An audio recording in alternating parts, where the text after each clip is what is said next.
Hi, folks. Today's episode brought to you by our favorite sponsor, sunsetlakesabadeh.com. Use the code Left is Best. You get 20% off. They have all sorts of great Sabadeh products. They even have some with a little THC in them. In fact, I don't want to say it was a mistake, but I had one of their new Uplift teas yesterday after work. Oh, yeah? It was very refreshing. And then I walked around the same block in New York City for about an hour and a half. Yeah. But nevertheless, your mileage may differ, but they have all sorts of great Sabadeh products. They've got focus gummies. They've got sleep gummies. They've got relaxation gummies. They have tinctures. They have tinctures for sleeping for your pets if they're too uptight. They have coffee with Sabadeh. They have fudge with Sabadeh. They have all sorts of great Sabadeh products. And they are all third-party tested. And they give you the results of those tests for everything you buy. They have great farming practices. They use integrated pest management. There is no pesticides in their Sabadeh. And they have other great farming practices, regenerative farming. They have great business practices. And they are longtime movement partners. They're fans of the show. They approached us years ago to advertise. That's why Left is Best is their coupon code. But aside from that, they have donated tens of thousands of dollars to strike relief funds, refugee resettlement, carceral reform, Planned Parenthood. They've get involved in mutual aid up in Vermont where they grow this stuff and they have a farm, a $20 minimum wage, mostly employee-owned business. You cannot do better than this. Gold standard, folks. sunsetlakesabadeh.com. Use the code Left is Best. Get 20% off. And I will recommend that tea, incidentally. But I would also say maybe half a tea for folks situated. My girlfriend had 7 over the weekend, so. Now time for the show. No comment. The Majority Report with Sam Seder. The destiny of America is always safer in the hands of the people than in the conference rooms of any elite. Sam Seder. They are unanimous in their hate for me, and I welcome their hatred. We must guard against the acquisition of unwarranted influence, whether sought or unsought, by the military-industrial complex. The Majority Report with Sam Seder. If I get the feeling you've been cheated.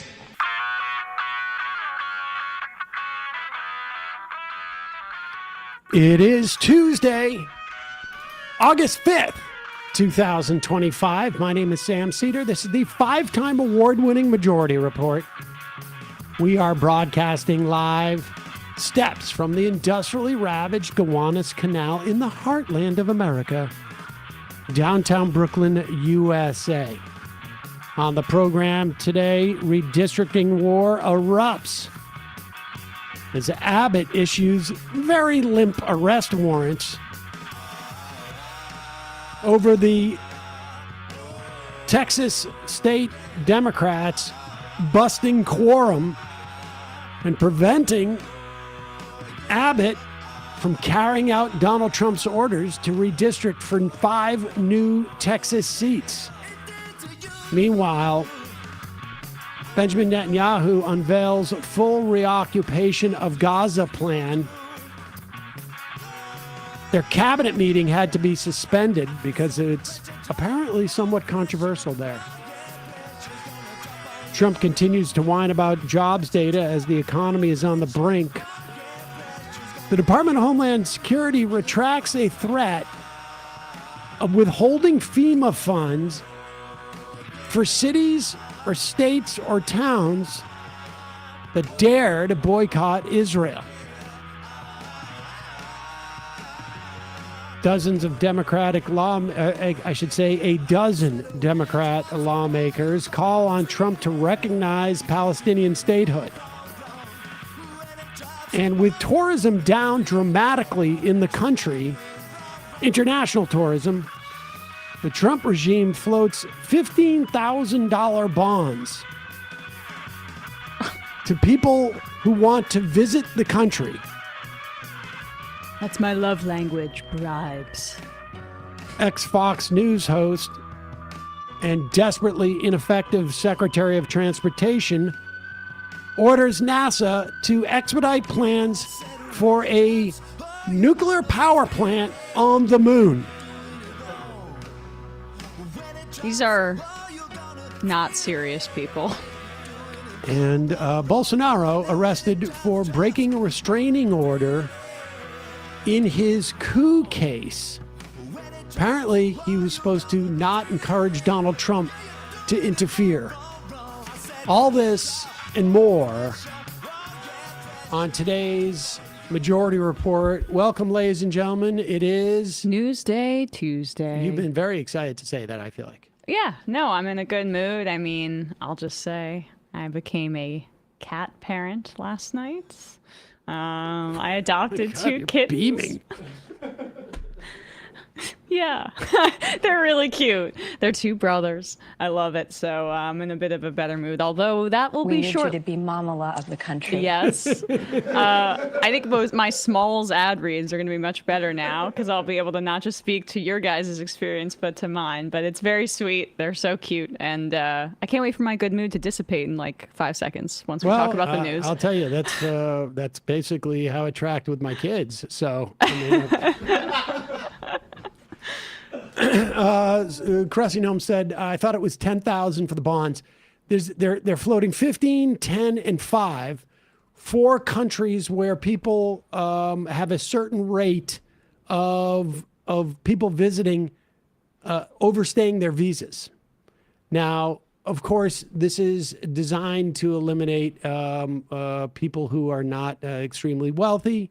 It's going to keep a lot of people from being able to visit with their family. It's just more of the Trump administration's agenda. And if you start to think about like what theoretically was supposed to happen with all of these deportations, as we announce, or as it's announced that there may be net negative migration to this country.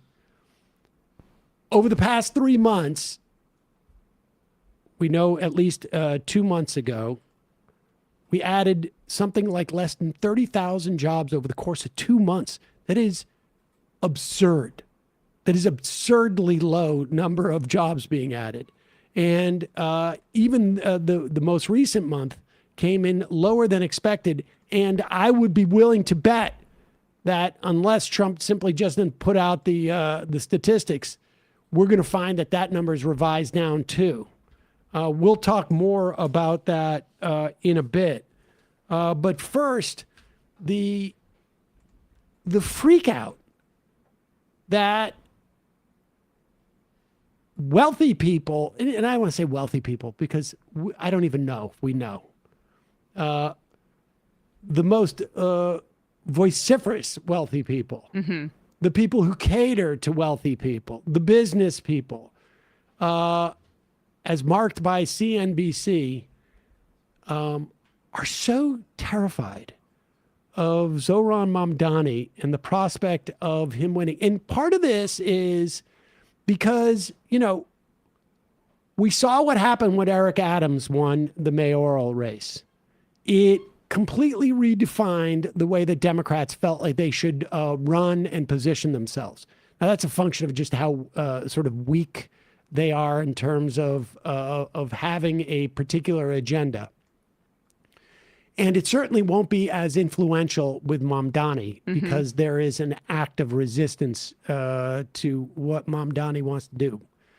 But here it's articulated, and it's fascinating. Elizabeth Warren does a very good job of pushing back on this. This is her greatest skill, is being in a room with a bunch of corporatist rich hacks and having the language to push back on them in this way. She has a lot of experience doing it. And I will say, I think the specific response to millionaires are going to leave, which all the data has shown that that's not the case. New York City has more millionaires after tax increases than it's ever had. But the idea of like, there are people leaving the city because of expense, and it's not millionaires. Exactly. This is your issue. It's a national issue, not a local issue. The issue is affordability. Do you know how many working families are chased out of New York City every day because they can't afford housing, they can't afford groceries, they can't afford child care? What Zoran is saying is, I want people to be able to afford to live in New York City. That's what keeps it a vibrant city. That's what makes people want to live Nobody here. disagrees with that, Senator, but raising taxes in order to do it? Oh, why is that goodness. the answer? Oh, dear. Are you worried that billionaires are going to go hungry? No, I'm worried that they're going to leave and spend their money elsewhere. You know, they've threatened to do that over All right, and pause over. it. I just want to just contemplate this for a moment. The argument is that billionaires or millionaires are going to leave New York for Florida, let's say, because of after your first $1 million, you get an additional 2% tax on anything you make above that. So it could be up to if you make only $2 million a year, that could cost you an extra $2,000. Yeah. But put that aside. Yeah, no, Brian, we probably won't see again. But just contemplate this. If this was such a dramatic impulse to push wealthy people out of New York, why do any live here? You can go to Florida and pay no state income tax. And a lot of them do that. A lot of them live 6 months and a day in Florida, and then they come back to New York during months that are a little bit less hot down there. And so they're already doing it. That's what Rush Limbaugh did. But why are there any millionaires in New York City paying taxes here? Why are there any? If this theory is correct, there should be 0 millionaires and 0 billionaires who pay taxes in New York City. And I just can't believe that was a real question and real follow-up. But the answer is taxing billionaires? Does he not understand how confiscatory taxation works? Yes, it's a method to redistribute wealth, and that's what this is an effort to do, except to help regular people. And the solution has always been to cut taxes. And I want to be clear, it's not confiscatory. Oh, sorry. Unless it is literally just to diminish their wealth. Now, I would like to see, let's do 90 cents on every dollar after $1 million. But instead, it's going to be 0.02 cents. Go ahead. Oh. Millionaires are going to go hungry? No, I'm worried that they're going to leave and spend their money elsewhere. You know, they've threatened to do that over and over and over. And they have. They've left. But here's the thing. And Goldman Sachs, when they create new jobs, they do it in Dallas. And Blackstone won't build a new headquarters. And go on and on. You want to have a workable city. Oh, my God. 2 financial outfits are not going to expand their because it's so hard to find financiers in New York City. Gosh, man. That's the jobs we're worried about. Do you realize that you'll be walking around New York City and it's going to be so difficult to find some type of brokerage house that you want to go browse or something like that. You have a nice day, take the kids, let's go look at the brokerage house windows. Go ahead. Have a city that's vibrant. You want to have a city where the streets are full, where there are things for sale 24 hours a day. Then you need people who can live here and work here. Well, we've got that right now, by the way. I would point out New York is thriving. So now it's doing pretty well, actually. I'm glad you think they're doing well, because a lot of people are struggling to pay for housing. A lot of people are struggling to pay for groceries. And I got to tell you, mamas and daddies who are facing $25,000 a year to pay for child care. Those are national issues. I mean, I know they are the local state, but you can't. New York City. Yes, but if you deal with them in that way, by what is always your backup, just tax them more, they will leave. No, the backup is make this city and make this country work for everyone. I get that the Republican point of view is make this country and make every city in this country work better and better for a handful of billionaires and let everybody else eat dirt. But what Mamdani won on in a Democratic primary is he said, I'm going to address affordability. And he didn't win by one vote. No, he won by a lot. It's very much unclear he has the ability to actually do it, by the way, based on the laws and what the governor has to say and what he would actually have to do. You know, I love that as the fallback position, and that is he's fighting for the right thing, but maybe the billionaires will have a way everybody to wants block a him. more All right, pause it for affordable 1 city. There's second. no doubt I about just it. want to say that this guy has absolutely no idea. He just went as deep as he could in explaining what the headwinds that Mamdani's going to face. He has no idea.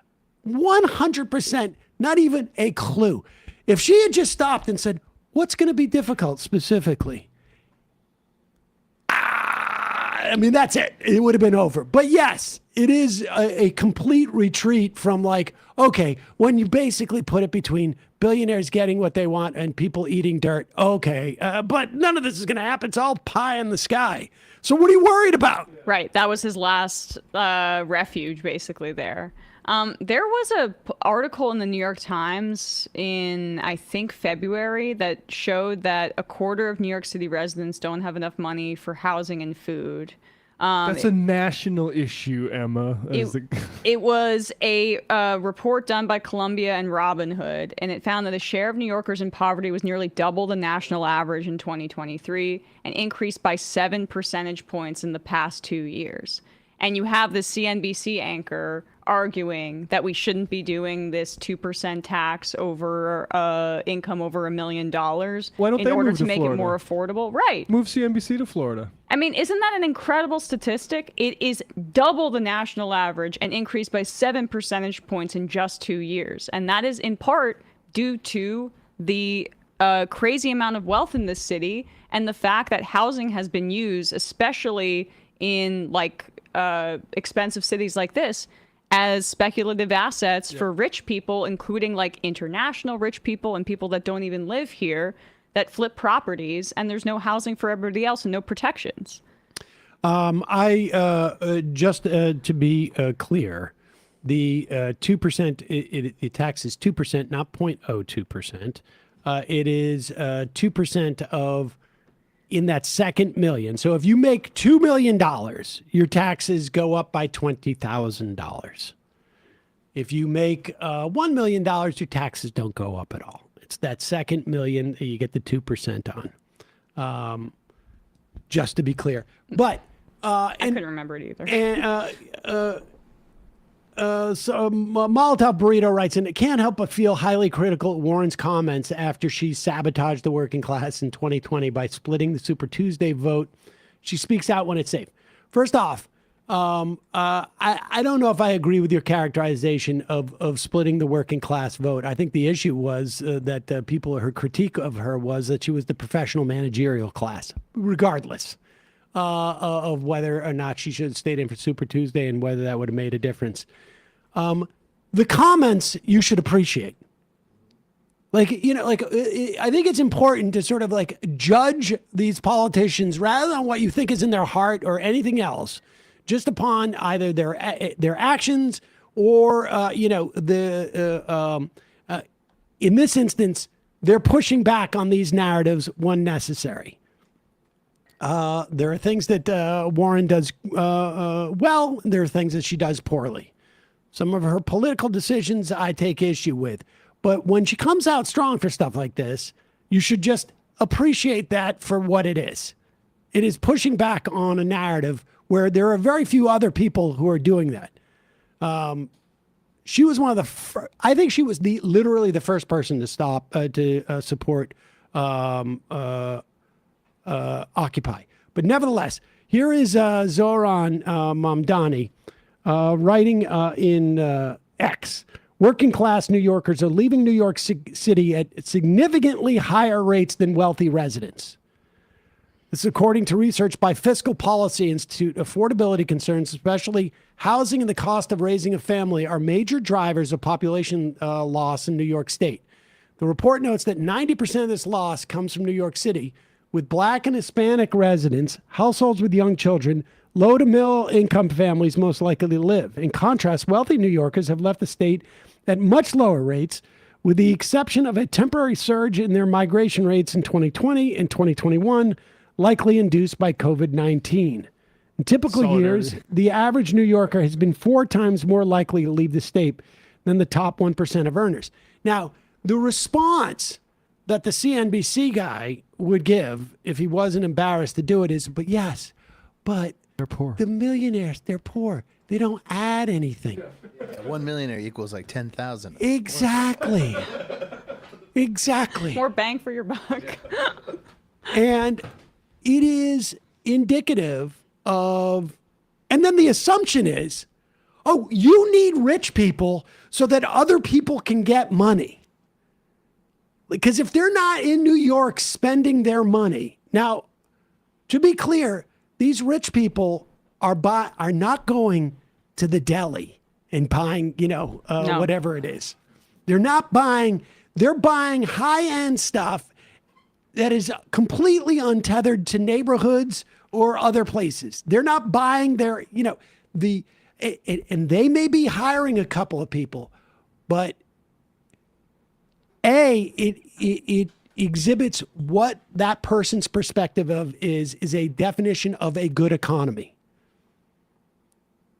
And whether a good economy is having wealthy people or having just more people live without suffering or immiseration on some level. And the bottom line is, all those wealthy people leave. I mean, Warren and I think Mamdani are careful to say, like, fine, goodbye, go. I mean, Goldman But Sachs. if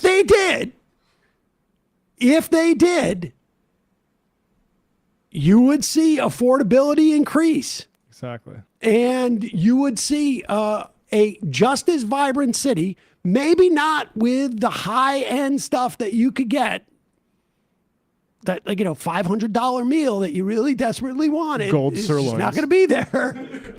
But you'd get a much more vibrant city. But it would be there because New York City New York City is is New York City. I'm New York saying City. if they all left. Yes, in theory, right? And they're here because it works for them business-wise. They're like Goldman Sachs. They're not here because they want to give back to the city. They're here because they're giant hoovers of money, and New York City makes it able for them to do that. Right. Now, here is Cory Booker, who dropped out of the 2020 race very quickly. I know. When we covered him last Thursday, nobody even remembered this presidential run, except I mean, he dropped out of the presidential race very quickly. So he didn't split the working class vote there. But God, if you want to come at me that way, you're going to have to take it up with me. And here. I know.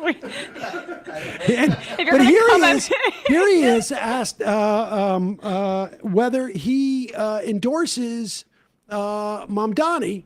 And the question's fairly obvious one because he is in New Jersey. It's a next door state. Much of New Jersey relies on New York for its sort of like economic vibrancy, with all due respect. And by the way, that tax rate over there in New Jersey is what Zoran wants to raise the corporate tax rate to fund free buses. So, yeah. And it's a reasonable question because he came out 2 weeks after Eric Adams won his primary and congratulated him and endorsed him. And he's weighed in on, I think, governor's races in New York. I mean, he's done this before. It's completely understandable why someone would ask him this question. And then he sort of comes up with a different answer. About Mamdani, are you going to support him? I have learned a long time ago, let New York politics be New York politics. We got enough challenges in Jersey. I got a governor's race. I'm supporting Mikey Sherrill. I got legislative races. That's where my energy is going to go going into November. New York City, I love you. You're my neighbor. You're about 10 miles from where I live. You guys figure out your elections. I'm going to focus on mine. What happened to vote blue no matter who? The blue is Israel? Yeah, right. Exactly. Like, there is a dollar figure associated with him not endorsing Mamdani. Yes. Like, it's just there was a check that came in, just like, good job. Thank Same you, with Cory. Jeffries. Thaname for holding the line. Same with Jeffries, same with Schumer. Yep. I mean, man, it is embarrassing that they spent so much time screaming at the left for their disloyalty because they were upset about Bernie Sanders losing the 2016 or 2020 primary or whatever it is. And they just show their ass like this. It's just this is why Democrats have the lowest approval rating in 30 years. It's because people think they're craven liars. Well, for good reason. Yeah. All right, let's. We got more to talk about, but first, a couple words from our sponsors. I mentioned this the other day, but when we started this podcast, I was terrified at the idea of having a merch store. People would keep asking, "We need merch. We need merch," and I would pretend that I addressed it. I said I don't want to deal with it. Huge pain. Don't want to build a merch store. I won't be able to update it. Won't be able to come up with ideas on the fly. Won't be able to do max left hats at the drop of a hat, I guess. However, if you run a business, you don't want to add things to your to-do list. However, there is one thing that I found that completely changed my perspective on our merch store, and that is a tool called Shopify. Shopify is the commerce platform behind millions of businesses around the world, from household names like Magic Spoon or the Majority Report merch shop to brands that are just getting started. Shopify has hundreds of ready-to-use templates to help you build an online store to match your brand. It could be beautiful. It could be edgy. It could be minimalist. It could be sort of an afterthought like the Majority Report branding. And best yet, Shopify helps you manage inventory. You can sell stuff in real life at like a live show or in a store, or you can sell it on social media platforms. It covers your international shipping. It helps with your processing returns and beyond. If you're ready to sell, you're ready for Shopify. It is completely turnkey, super easy to use, and it's all scalable. So in the event that the merch store explodes in popularity, we'll have no problem. Turn your big business idea into a cha-ching with Shopify on your side. Sign up for your $1 per month trial and start selling today at shopify.com/majority. Go to shopify.com/majority, shopify.com/majority. We'll put the link in the podcast and YouTube descriptions. And, one of my favorite products that advertises on this. You can improve skin longevity everywhere using a Tushy bidet. It protects the barrier of your body's most delicate skin. Reduce itching and discomfort for 9 out of 10 people. And I don't know what's wrong with you, number 10. Maybe you need to go see a doctor. Yes, I would check with your physician. Because there is nothing better than a bidet. And Tushy is the everyday luxury bidet that instantly transforms your bathroom habits and bottom health for life. You don't need to go out like Tim Pool and spend $1,000 to impress your buddies and then have someone like me come around and break it. You can actually turn your toilet as it exists now into a bidet. And Tushy has a couple of different lines. You can do ones that involve no electricity, super easy. Basically, if you have the skill to change your toilet seat, you can do this. Now, Tushy's elevated bidet collection nurtures your bottom with instant warm water that never runs cold, a soothing heated seat, and UV sterilization for next level hygiene. So now you're getting up into like the very sophisticated bidets. Well, I just can't even. All Tushy bidets easily attached to your existing toilet without the need for additional plumbing. Installation is simple and takes about 10 minutes to complete. Cleaning yourself after using the bathroom is now hands-free. You sit, you cleanse, and dry using the built-in dryer. I have got to upgrade, I think. Instead of wiping endlessly with toilet paper, Tushy pristinely removes 99% of bacteria while protecting your natural skin barrier thanks to one natural ingredient: fresh water. Every Hello Tushy bidet comes with a 30-day hassle-free return, a 12-month warranty. Want to thank Tushy for sponsoring this episode and for my trips to the bathroom. Keep your swampiest body parts fresh and cool. For a limited time, our listeners get 10% off their first bidet order when you use the code TMR at checkout. That's 10% off your first bidet order at hellotushy.com with promo code TMR. All right, no nasty IMs we're getting.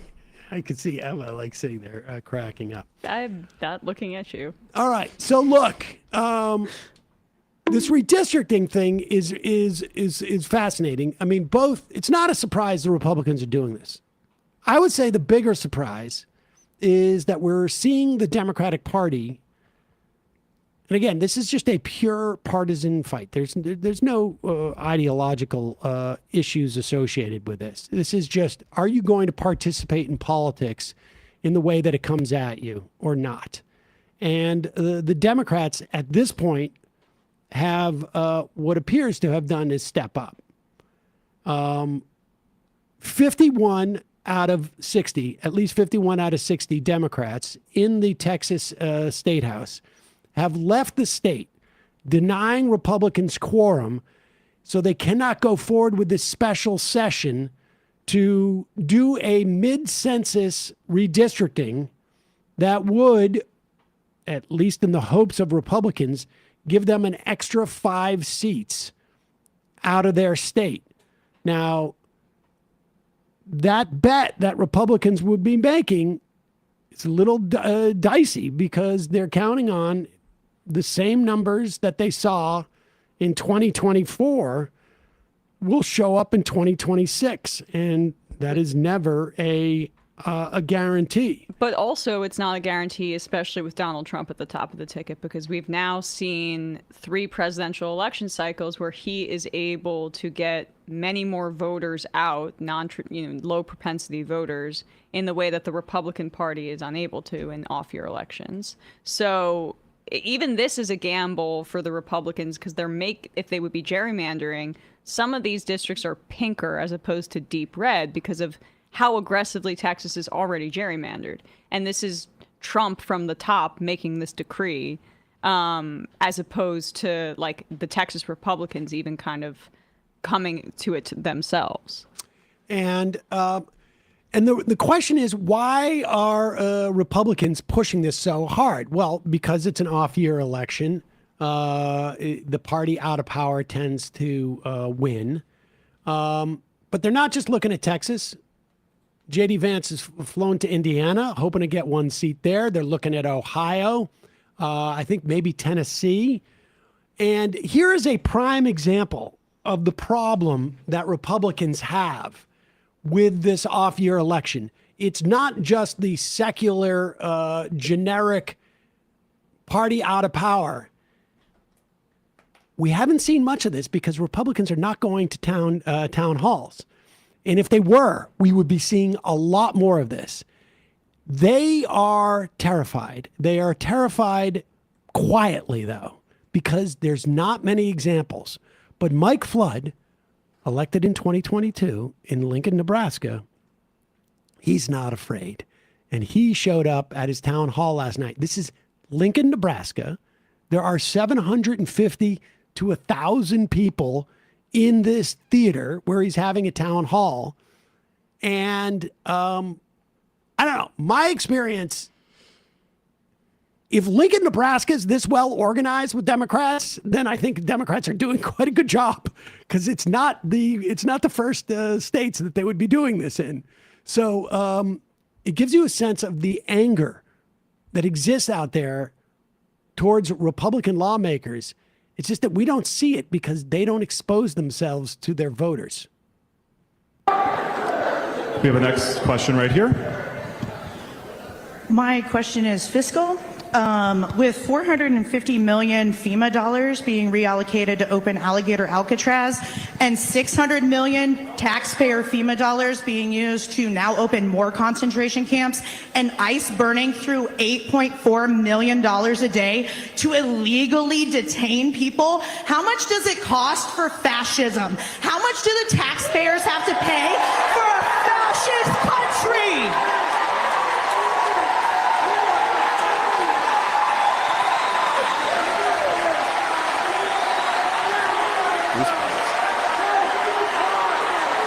Americans went to the polls in November, and they had a choice between a Democratic candidate that had an open border, no enforcement, fentanyl, drugs, human trafficking. And they had a choice between that and a candidate that said, close the border, get illegal immigrants out of our country, stop the fentanyl, stop the human trafficking, stop the drugs, stop the crime, stop the violence. That's what Americans voted for. Americans voted for a border that is secure. And I support the president enforcing our immigration laws, which, by the way, our immigration laws. He's losing it. He's losing it a little bit. Did you also see the part about healthcare? We have that in there. Now, here's the thing. Yeah. That's probably full of a bunch of like Brooklyn hipsters. Sure. Going down to Lincoln, Nebraska and getting super Brooklyn hipstery. Let's play the next one. This is regarding healthcare. Yes. This was also incredible and also shows how much, frankly, Democrats are leaving on the table by not coalescing around a healthcare agenda that isn't just what the Republicans are doing is bad. Because listen to this this just fury in the crowd, but also how these old Republican talking points about healthcare being a privilege for the employed have just completely dissipated and also really engendered a lot of anger in the population. Medicaid program.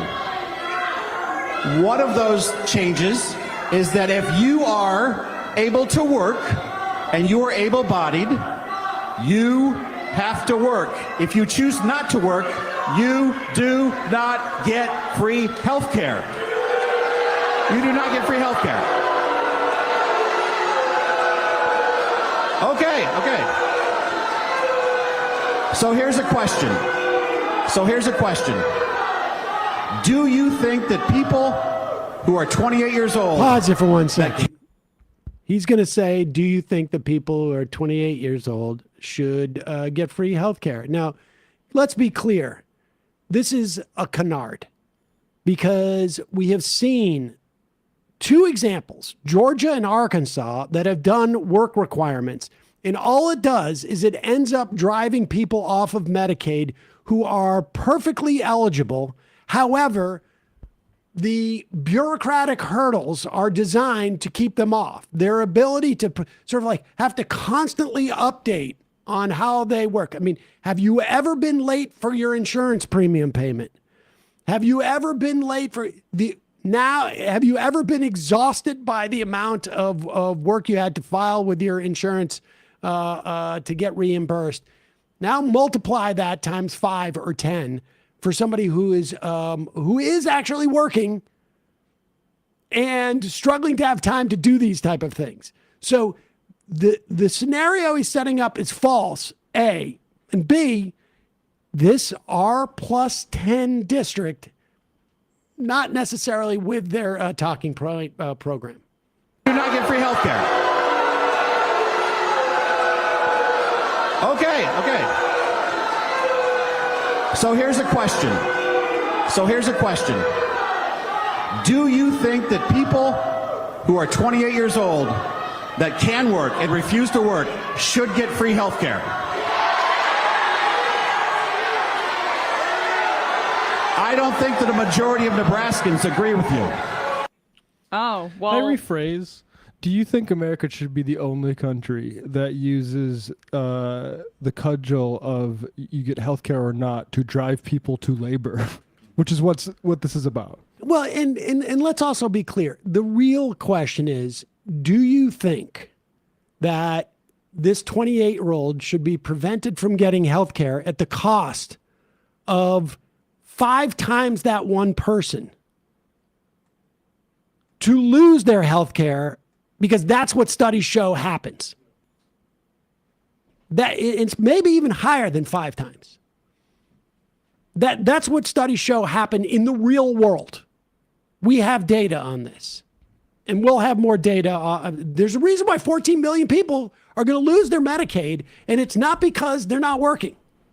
It's because of the requirements that are going to be imposed and the hurdles are going to be posed to getting the health care. But the only way people could not see the salience of an argument for free healthcare for people, regardless of whether or not they're employed, is if you're somebody that has never had to deal with an insurance company that you couldn't, or a claim that you couldn't pay for before. I mean, the amount of time that people spend on the phone with health insurance companies to try to get something paid for, a procedure or health care paid for, that they already have felt that they've been paying into on a monthly basis, and that they have been with their insurance, let alone folks like the millions of people that are going to lose Medicaid coverage. I mean, I think 80 million people, when you add Medicaid and CHIP together, rely on this, because we also don't force many of these employers to guarantee health care for their workers. So it's not just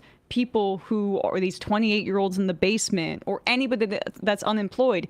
Everybody that has experienced our healthcare system can empathize with that perspective. Healthcare should be a human right. And then here is the question put in another way. Like, okay, do you even have a plan for providing healthcare that people can afford? About this. I'm sorry? Okay. I know you've talked a little bit about this, but what plans does the Congress have for providing reasonable cost health insurance to Nebraskans? Well, one of the ways to bring down our commercial private payer insurance is to not have as many people on Medicaid. Because what happens? Medicaid pays a much lower reimbursement rate than a commercial payer does. And so when there's a difference between those two, the commercial payer ends up paying more and more and more to make up for the difference. Money does not fall out of the sky. It does not grow on trees. It comes from all of you. And you pay your health insurance. I wish there was a world we could live in where everything came from the government and it was free. All right, pause it. But that will never... Pause it. The increases to private insurance are going to be the biggest one-time increases we have seen, I think, probably in close to a decade. And it is because they are ramping up, because the subsidies were cut for the ACA. In many respects, they did their repeal of Obamacare in the big, beautiful bill. And B, it's not like these people who are not getting Medicaid are going to somehow evaporate into thin air. They're going to get sick at the exact same rate as they got sick before. Except for this time, they're not going to have a doctor. And this time, they're not going to have any preventative care. And so they're going to go into the ER. So everything he's talking about, in addition to it not being the case that insurance companies have that much elasticity, insurance companies go to state regulators, ask for a rate increase based upon their pool. Hospital rates are all over the place. They just get whatever they can. It's completely opaque. But somebody's going to have to pay when these people go to the emergency room. Somebody's going to have to pay for the diabetes that could have been prevented had they been seeing a doctor on a regular basis. Somebody's going to have to pay for all of this, and that's where the taxpayers pay. He's just, I don't know if it's an out-and-out lie, but even the sort of the theory he has that is just not the case. They're going to force more Medicaid recipients into the private insurance pool, and that's going to decrease costs? I thought that's what he was trying to say. No. His argument is that because reimbursement rates for Medicaid are lower than private insurance, that private insurance has had to subsidize Medicaid patients. And his whole theory is predicated that these people are just going to go away, that they're not going to exist anymore, that they're not going to get sick. They're not going to, it's just a denial of the existence of these people. It's absurd. It's absolutely absurd. There is no plan to provide any low cost or reasonable cost health insurance for Americans that the Republicans had. They've never had one. The closest was the ACA. back, 15 Romney years days. ago. This is the system that they want, that you pay your insurance, you pay your private insurance company thing. And it doesn't work. It's not a system that works. So that's why you can't make a coherent defense of it. Let's go to, what is this number? Let's go to 14, because this is ultimately about the redistricting. And here is the biggest threat that the Democrats have done at this point is they've said that they're going to, actually, let's go to Pritzker. Many of these Texas Democrats have gone to Illinois or to New York to essentially hide out. Texas has no authority to arrest them there and bring them to the state house. And Pritzker has implied, I don't know if he's finding them housing or what. But remember, these Texas state legislators, they only make $600 a month. Yeah. And like almost half the staff here makes more than that.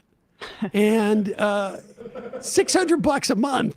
And they all have day jobs. Many of them have families.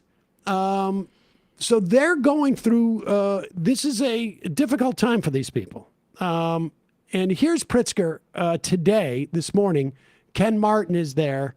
They are talking about essentially what this fight is. We're here, of course, because Texas House Democrats are demonstrating what it means to fight for the preservation of our constitutional republic. Donald Trump, Governor Abbott, Texas Republicans, well, they know that they're headed toward a loss of the Congress in 2026. They're afraid, and they should be. Because when you try to tear health care away from veterans and seniors, from children and people with disabilities, when you raise tariff taxes on groceries and beer and automobiles, when you let poor and working class families go hungry, when you allow smokestack industries to pollute the air and remove safety standards from food producers, well, all so that you can give a massive tax break to Elon Musk and Jeff Bezos and Bill Ackman, well, frankly, you'd better watch out. You're going to lose your elections. So they've decided that the only way to save themselves is to cheat, to change the rules in the middle of the game. And what do MAGA Republicans in Texas do when Donald Trump ignores, well, his oath of office and theirs, and when they're taking it upon themselves to thwart the will of the American people? Well, they say, when Donald Trump calls, they say, yes, sir. Right away, sir. Happy to lick your boot, sir. When Donald Trump says jump, Greg Abbott and Ken Paxton say, how high? They don't care that they're violating the Voting Rights Act and racially gerrymandering their state. Well, they're hoping they can rob the bank and get away before anyone notices. Texas Republicans are trying to diminish the voting power of their own constituents, and in doing so, diminish the rights of Illinoisans and all Americans. Texas House Democrats are putting their lives on hold and their livelihoods at risk because they don't want to live in a country where the president rigs elections for his side. That's not democracy. That's not America. He's good. He's good at this, the partisanship element. I am looking for him ultimately to cut taxes for Jeff Bezos, for Elon Musk, for Bill Ackman, and for me, because he's that wealthy too. You mean cut taxes, raise taxes? No. He said he was criticizing Trump to cut those taxes. Like, he's got to start acknowledging, because he's not going to be able to hide it when he runs for president. Right. Well, but that's the angle he could do it if he's smart about it. And if he does run in that way, it would be telling if he avoids that. And that means that this is another status quo guy. But if he wants to do I'll be the FDR guy that will no longer Class be a billionaire and be the class trader, and I'll take on the bullies, I do think that's a salient political argument for real. Without a doubt. Yeah. But it is good to see Democrats now. Gavin Newsom is out there. He has claimed that he will, if Texas does this, we don't need to see a clip of him. If Texas does this, he will call a special legislative session and they will redistrict 5 Republicans out of their office. And they have already studied whether it would be a violation of the Voting Rights Act. Remember, if you have a majority minority district, there are certain numbers based upon the percentage of minorities in a state that they must have a certain amount of representation as per the Voting Rights Act. In Texas, they're going to dispossess people of that. And they feel like, well, we'll deal with the Supreme Court if it ever comes up later. In California, they've studied whether that would be in violation of the Voting Rights Act, and it won't be. So they've got 5 there. In New York, Kathy Hochul's already talking about redistricting 2 if they do this. That's 3 in New York. Here is the 5 or whatever the Fox show this is. Outnumbered. Sorry. Is it outnumbered because there's always 4 women flanking an old guy? Exactly. And Exactly. all of them, almost all, have to show their legs? Exactly. Yes, it's every man's fantasy. Totally. Every 75-year-old man watching this show gets to just like place himself in the middle of this couch. Put 4 women in their place at the same time. It's good to be I king. like Kennedy. She's really sharp. Oh, tell me more but about here is Sidney Kennedy. Sweeney being a Republican. Here is more pictures, please, of the young actress. Here is Kennedy, who seemingly does not understand what redistricting applies to. Right. It's like TDS off the chart. Yes. It's all about them versus Trump. And why? Because they're so thirsty politically. Yeah, but this is why California is a monoparty state. That's why Democrats have a supermajority, and it's like that's why they have 2 Democrat senators. That's why they have a Democrat governor, and it is such a massive majority because of this type of redistricting. Pause it which for a is second. incredibly insincere. Oh. Apparently, she's not aware that there are no districts that impact the Senate races. Whoopsie. It's the whole state.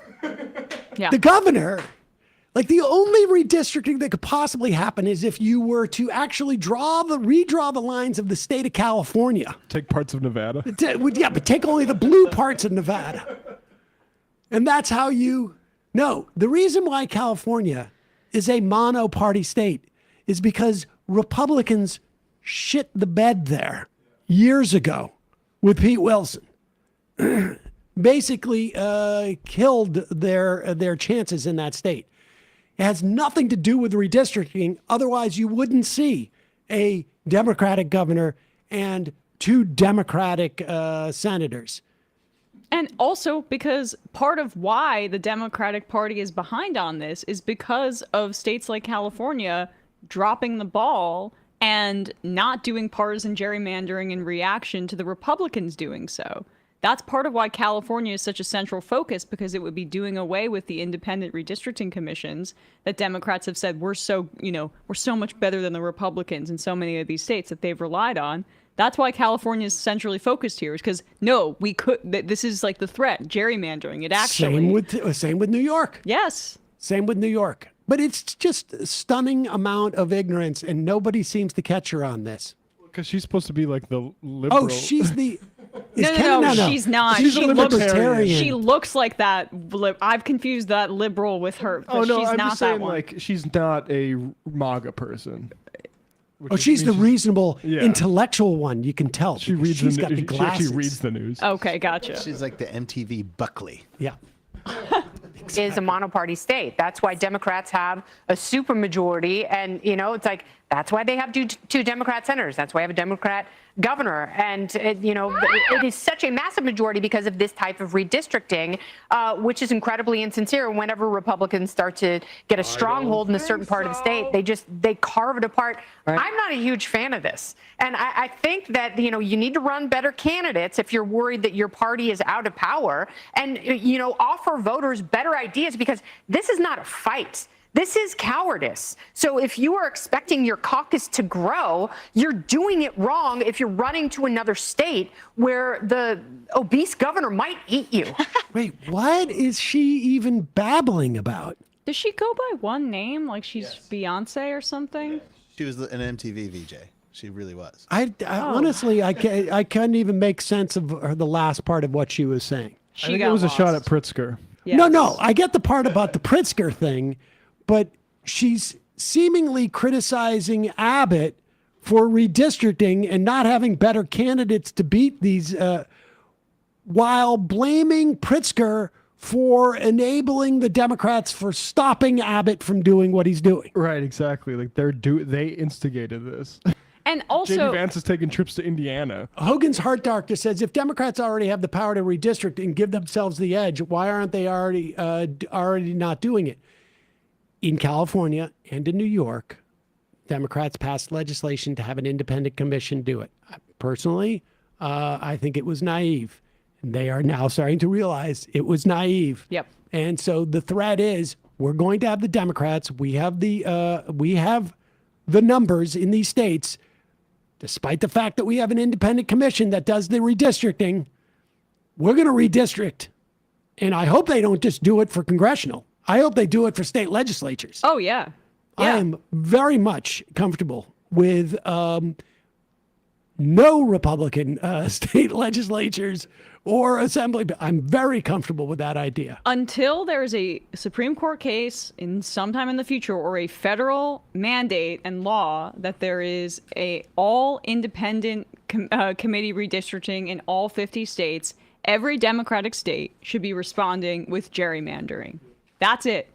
If Republicans are going to do it, Democrats have to get on this. And it's just funny to me, not so funny, that Democrats talk about when Bernie was running in 2020 and 2016. Oh, what are we going to unilaterally disarm by just taking small dollar contributions? Are we going to unilaterally disarm and not take any more corporate money? But when it comes to things like, I don't know, taking political power and seizing it, we'll outsource it to the independent commission and functionally unilaterally disarm as the Republicans do this. Like, that speaks so much to the issues with the party that are hopefully starting to change.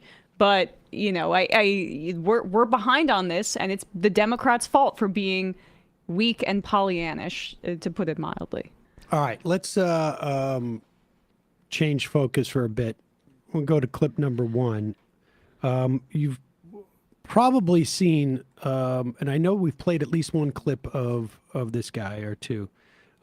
He is an ex-GHF contractor. The Gaza Humanitarian Foundation. Foundation set up by Israel and America, or CIA guys. Exactly. He was essentially a contractor, mercenary, former Green Beret. Anthony Aguilar, he was sent there, apparently expecting that they were actually doing humanitarian aid, and he was protecting recipients of humanitarian aid and protecting the aid. And his experience there was very, very different. He's been on a bunch of shows. Here's a clip of him on the MSNBC Weekend Primetime show. I'm not speaking because this is my story. I'm speaking because this is the story of a population of human beings that if we don't do something now, we are on a dangerous road, and a day of reckoning is coming that as a world, we're going to see it, and we have no excuse. We have no excuse when everything comes to bear and this box is opened and we see inside. We have no excuse as a nation. We have no excuse as a world to look at this and say we didn't know. We do know. And I'm not looking for anyone's approval. I'm not looking for the approval of paid spokespersons from the Gaza Humanitarian Foundation or a paid contract lawyer who wants to talk about, I don't know how to I don't know what I'm seeing on a certain site when I've been there. So I'm here for consciousness and for doing what's right and American values. America needs to know what we are doing in Gaza, what we are complicit in, and America's voice needs to stand up and put an end to it, because a day of reckoning is coming, and right now we are on the wrong side of history. Lieutenant Colonel, do you believe that you witnessed war crimes, not just the fog of war, as the IDF has said that this is not a policy? Where did these orders come from? Is it a systemic policy? And how does it compare to when you served in Iraq and Afghanistan? Complicated and complex environments require strong leadership and require strong morals. It's very easy in a situation like this where the population has been dehumanized to see them running and scrounging for food and to see them as, it's very easy to go down that path of dehumanization and then just looking the other way. War, the fog and friction of war is real. However, the azimuth, the line that keeps us straight through that fog and friction is our morals and our ethics, humanitarian laws that we all abide by. These aren't questionable. These aren't things that have flexibility. These are our guideposts. The Israeli Defense Forces have been put in a very precarious situation in the south because the Gaza Humanitarian Foundation put all three of the sites, the southern sites, in the middle of combat zones. Each of the distribution sites in the south are right in the middle of ongoing combat operations. It puts the IDF in a very bad position tactically and operationally, and it puts them in a dilemma to where they're in their area of trying to combat Hamas, which is their mission. They're also having to pretend with 8 to 9 to 15,000 hungry civilians in any given day. And when there's not strong leadership and there isn't a strong purpose, then this type of situation where we see the war bear on people, where the dehumanization becomes almost organic, that this is what that becomes. And up in northern Gaza, they've been isolated for even longer. No one can go in and out of the Netzarim corridor north in the Gaza city in Jabalia. And when aid starts going in there, when the world has had enough and we start to go in to northern Gaza, we're going to see things that are going to bring the world to their knees. Mark my words, we are going to see human suffering like the world has not seen in a long time. And it's going to bring us to our knees. And we have an opportunity right now to stop this and to do the right thing. And if we don't, we are complicit in that. And the world is going to see it. And that day is coming. That would just... hearing that just sends a chill down your spine, right? Because we know that we only know a fraction of both the death toll, the level of suffering, the level of destruction. And Aguilar, I heard his interview with Breaking Points, and he said something in that interview where I think it was like, talking about Hamas, and he had mentioned this is not to discredit him. This is just to do the opposite to anybody who's still like a Zionist watching this. He had said the thing about the microwaving babies in that interview, or something in passing, which was a lie that Hamas was doing that, a propagandistic lie at the outset of the genocide to manufacture consent for it. I only point that out to say that this is somebody who wasn't approaching this with a bias. It was somebody who had going as a mercenary. As a mercenary. He had served in Iraq and Afghanistan and is still going out there as a mercenary. I mean, the amount of credibility of his testimony is just important to underscore here. And what he is saying is that this genocide is, from his own eyes, even worse than what we have seen and what we know. Let's look at clip number 4. This is a ITV News somehow got a hold of aerial footage of Gaza. It has been just obliterated. And they're prohibited from filming. So this is, the IDF is, keeps... building by building, Gaza is being erased. Well, let's hear their cities like broken skeletons laid waste by war. Graveyards of life and lives. The streets, homes and coffee houses of old now cast to the ground. The soul of this place, along with the souls who lived here, brought to ruin in the rubble and dust. Israel bans foreign journalists from entering Gaza. 15,000 feet above is the closest we get to seeing for ourselves the consequences of the war it is waging here. When we joined an airdrop last week, Israel also tried to restrict images from above being filmed or shown.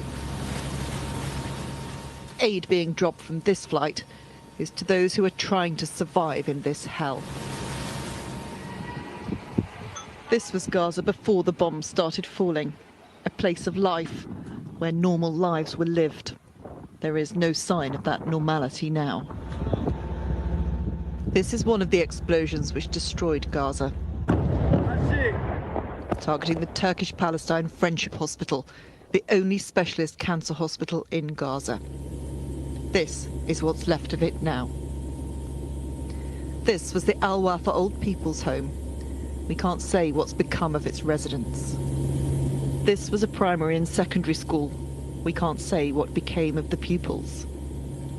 Many of the other ruins were homes. We can't say whether those that lived here survived or are among the 60,000 now dead.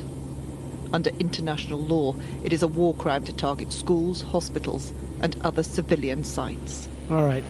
We should say that the 60,000 person death toll is only the official count, and any reasonable estimates that are now coming out as people study this anticipate that number to be anywhere from 8 to 10 times that. Should also say there's aerial drops of aid. Canada just did some. It is woefully inadequate. You need trucks to go in, and Israel is still inhibiting trucks from getting in there. Just to give you a sense, over the past, I guess, year or so, we've heard messages from a family in Gaza via their brother who lived in Europe. Part of the family was able to get out about a year ago, I guess now, to Egypt. They have been sending money back to Gaza, where they have essentially started a bakery. This is not the one. It's a different link. But we got another message from the family. I just want to give you a sense of, let's first do the rice. The Gaza bakery is handing out, I don't think it's a bakery in the sense that we think of bakeries here, but they're handing out and cooking of rice apparently is one of the few things it gets in. This is, they're helping serve food to people. And this is in, I believe it's in southern Gaza.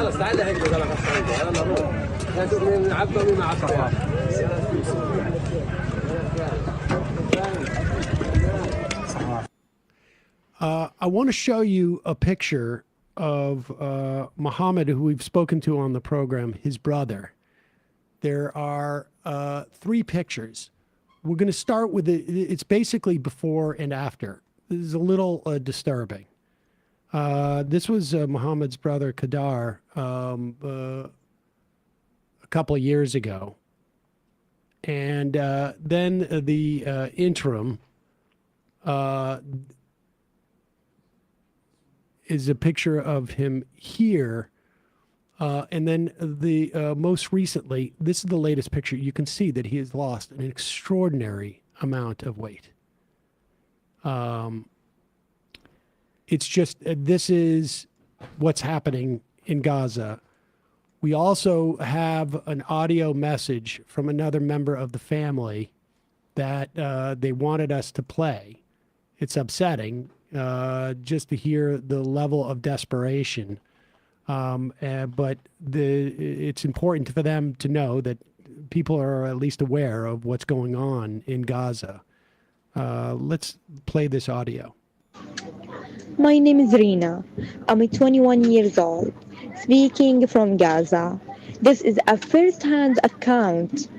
My brother just returned from one of the Gaza aid distribution sites, the ones backed by a U.S. group. He saw people shot while reaching for flour. Children were lying in blood. We are terrified. Israel is turning food lines into war zones, and they are targeting children. We are starving, but it is too dangerous to get food. This isn't humanitarian aid. It's a death trap funded by the US and backed by Trump. Please, don't stay silent. Share this. Speak out. Demand an end to US support.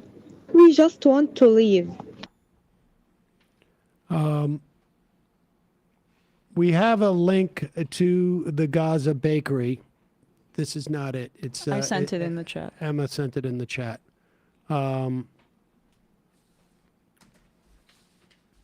We had, and here it is. You can go and donate money that they're now essentially applying to try and provide food for people in Gaza. I think the way this works is pretty complicated, I would imagine. I don't know how food gets in, where they're getting it from, but that's what they're doing there. It's important to note that this has been a story that's been kind of under the radar, but I want to give credit to the Washington Post for 2 days ago having an article on what Israel's been doing in terms of funding this gang, essentially. It's led by this guy, Yasser Abu Shabab, who Hamas is basically accusing of being a traitor because he's clearly taking money from Israel, and he has a militia of around 100 people that have been stealing aid so that Israel can blame it on Hamas. And this was a tactic that Israel's used previously with Hamas, where they propped up the government of Hamas. Netanyahu openly talked about allowing Qatar to fund Hamas so that they could use them as a scapegoat to further immiserate Palestinians, because Hamas was not a leftist or, pacifist organization in the way that, some other Palestinians groups had been. So they wanted to basically divide the Palestinian people and have a competitor to Fatah. Right. So that there was no no unified Palestinian body politic, essentially. But just to give, Israel isn't just blocking almost all aid to try to starve Palestinians to death in this final solution territory. They are also funding groups that will steal aid so that they can justify it on the ground. And this level of depravity and evil is historic in many ways. It starts with the whole smearing of the UN. The GHF should not exist. There should be no use for a quote Gaza humanitarian foundation run by mercenaries. I talked with Jasper Nathaniel about this. Like, humanitarian aid is actually a discipline. You can't just have some mercenary come in and do it. UNRWA should be doing this. It isn't Israel let aid in, it's Israel let the UN in. But unfortunately, even Chuck Schumer was talking to the New York Times about how anti-Semitic that organization is. Yeah. So here we are. I should also say, got an email from a listener, Abby, in Minneapolis. She was doing a raffle. We missed the email, but for Many Lands Mutual Aid, who provides as much food aid as he can in Gaza. We'll also include that link it's also a separate GoFundMe. I don't know. I'm not familiar with this. Listener Abby writes in and then says that she's been raising money for them. do know the Gaza bakery stuff, or at least we've spoken to Muhammad on this program a couple times, I think, over the past year or two. But we'll put both links in there. And again, at the end of the day, there has to be a change in policy. And it's obviously extremely difficult to be outside of the coalition that is dictating policy in this country and influence it. I think to the extent that there's Republicans who have argued against the policy that this government has in supporting what Israel is doing, I don't know that they're ever going to have the numbers. We saw the polling. Like right now, Gallup has 25% of independents support Israel's military action in Gaza. 8% of Democrats support it. Around 70% of Republicans do. I mean, this was our argument prior to the election. It was that it's not about the candidates in the sense as it's about who's in the coalition. And like you've got Marjorie Taylor Greene or Thomas Massey speaking out, it's not making a difference. And no matter how many media figures are doing this, because Trump wants to turn it into the Riviera of the Middle East, and he did a quid pro quo basically with the Israel lobby, including Miriam Adelson, to annex the West Bank in exchange for helping him get elected. So this is what we've had. We are not in the coalition in the same way. Like this was part of what Slotkin was saying in that interview with Crystal. Like, well, I don't see the same amount of protests against Trump. First of all, it was because Democratic voters had the gall to expect that their president would have a little bit more humanity than Donald Trump. And we were in the coalition, so we had the opportunity to influence them. Secondly, the Trump administration is repressing protest in a very aggressive way and criminalizing it. So people are afraid. And Slotkin is trying to make a hypocrisy argument about that instead of acknowledging that very real reality. And thirdly, there have been protests. It just hasn't been at the same, I guess, level at the height of it because the worst has already happened in many ways. Like we are past a point of no return. And that is why we are seeing these craven Democrats flip now, because they know what's coming and they know that we're going to see hundreds of thousands of dead and an entire population be decimated. I'm not even sure if we don't actually have a similar amount of protests. It's just that it's not a news story anymore. It's not campaign season. It's not just a question of campaign season. It's more of a news story when members of a coalition are protesting against their own sort of successful political leadership. Yes. She knows that. Everyone who is, has any type of sort of mild association or awareness of what politics are knows that. Jerry McLean says, I've been getting ads smearing the UN on YouTube. There is no doubt. And a couple of people have mentioned this. I think even Brian, you mentioned this too, is that there is a tremendous amount of money that is being poured into, not just YouTube, I would imagine, but all sorts of internet advertising, because Israel realizes it is losing this public relations battle in the U.S. Is it, an existential fight if they lose political support in the U.S.? Well, ultimately. But they are very, very nervous, I think, and rightfully so, because it's quite clear that at the very least, the Democratic voter, the typical Democratic voter, they have lost, just in terms of the polling. They still have the leadership and they're paying for it. That's why, Cory Booker won't endorse Zohran Mamdani. And I don't know that his endorsement would make a difference. But there's a reason why, Chuck Schumer and Kristen Gillibrand, they're all staying away. It is because their donors want them to. And their donors want them to probably as much, if not far more, because of Israel than anything else. And dear God, if you want to come at me that way, you're going to have to take it up with me. So good. So Cory Booker's up in 2026. It's really interesting because in New Jersey, Josh Gottheimer just like soaked up Israel money. Gimme. You know, one of the most right-wing Democrats in Congress. And he got single digits. Like Ross Baraka outpaced him, and Mikey Sherrill won the nomination. But I'd be interested if Ross Baraka would take on Cory Booker in a primary for 2026. Because Cory Booker is still doing this dance here. And I want to, Chaotic Leftist on Twitter actually tweeted this out, gave me the idea. So credit to her.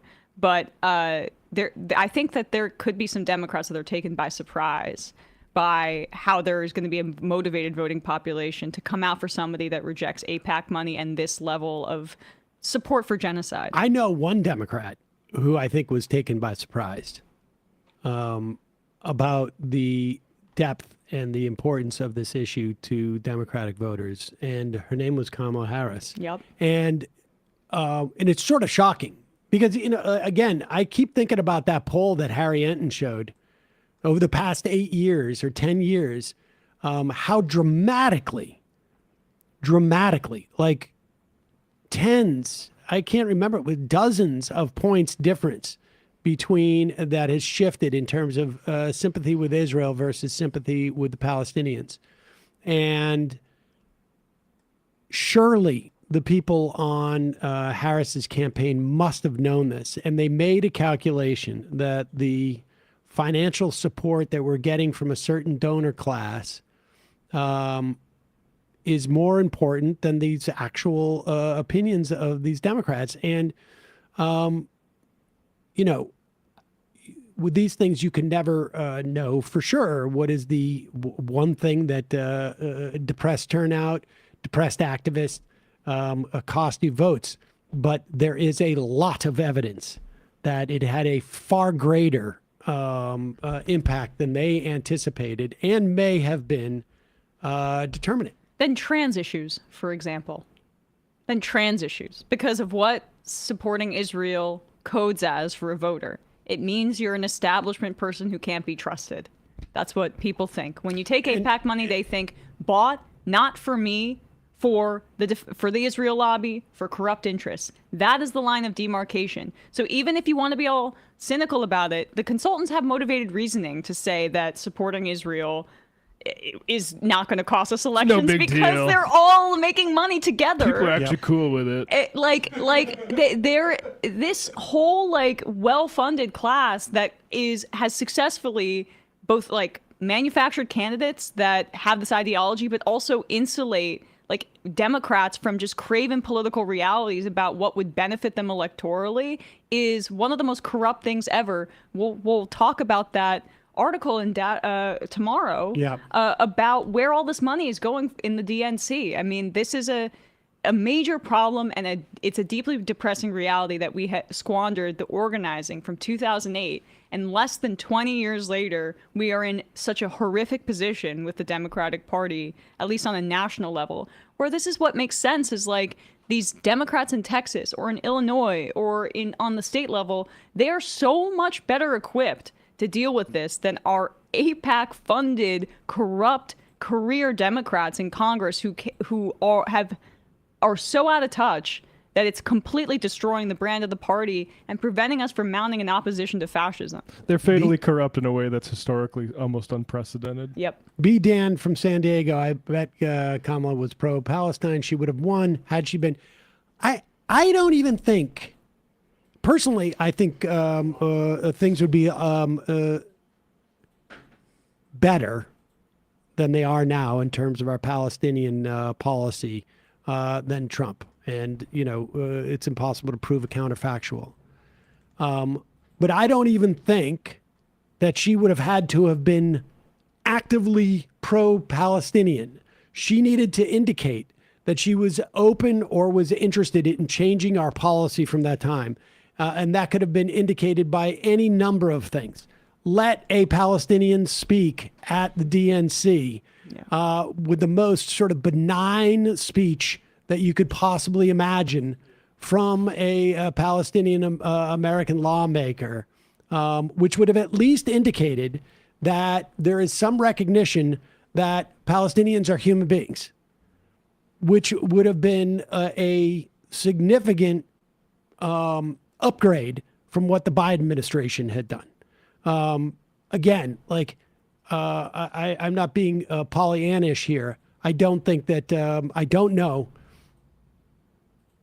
know where we would be in terms of this conflict, but I do think that we would not be seeing this mass starvation at this point under a Harris administration. But they failed in a completely, just sort of like a crass political calculation. They failed to recognize this, or they simply made a trade-off that they thought they could get away with. That was, I'm not going to alienate these donors, but I'm okay to alienate these voters. That was the trade-off they made. And she did not lose for lack of money. So that was a very bad trade-off. Because at the end of the day, the money's there to get you votes. Well, also buy some nice cars with it. How many words do you think she's going to spend on the Gaza decision in 107 days? Oh my God. Is she going to skim entirely What's over 107 days? Her book. Her new book coming out, Oh, Sam. Jesus, I can't. I know. I literally. I think I had already blocked that out of my mind. I might get into hard drugs. Honestly, the title itself. October 7th days. No, it is a complaint.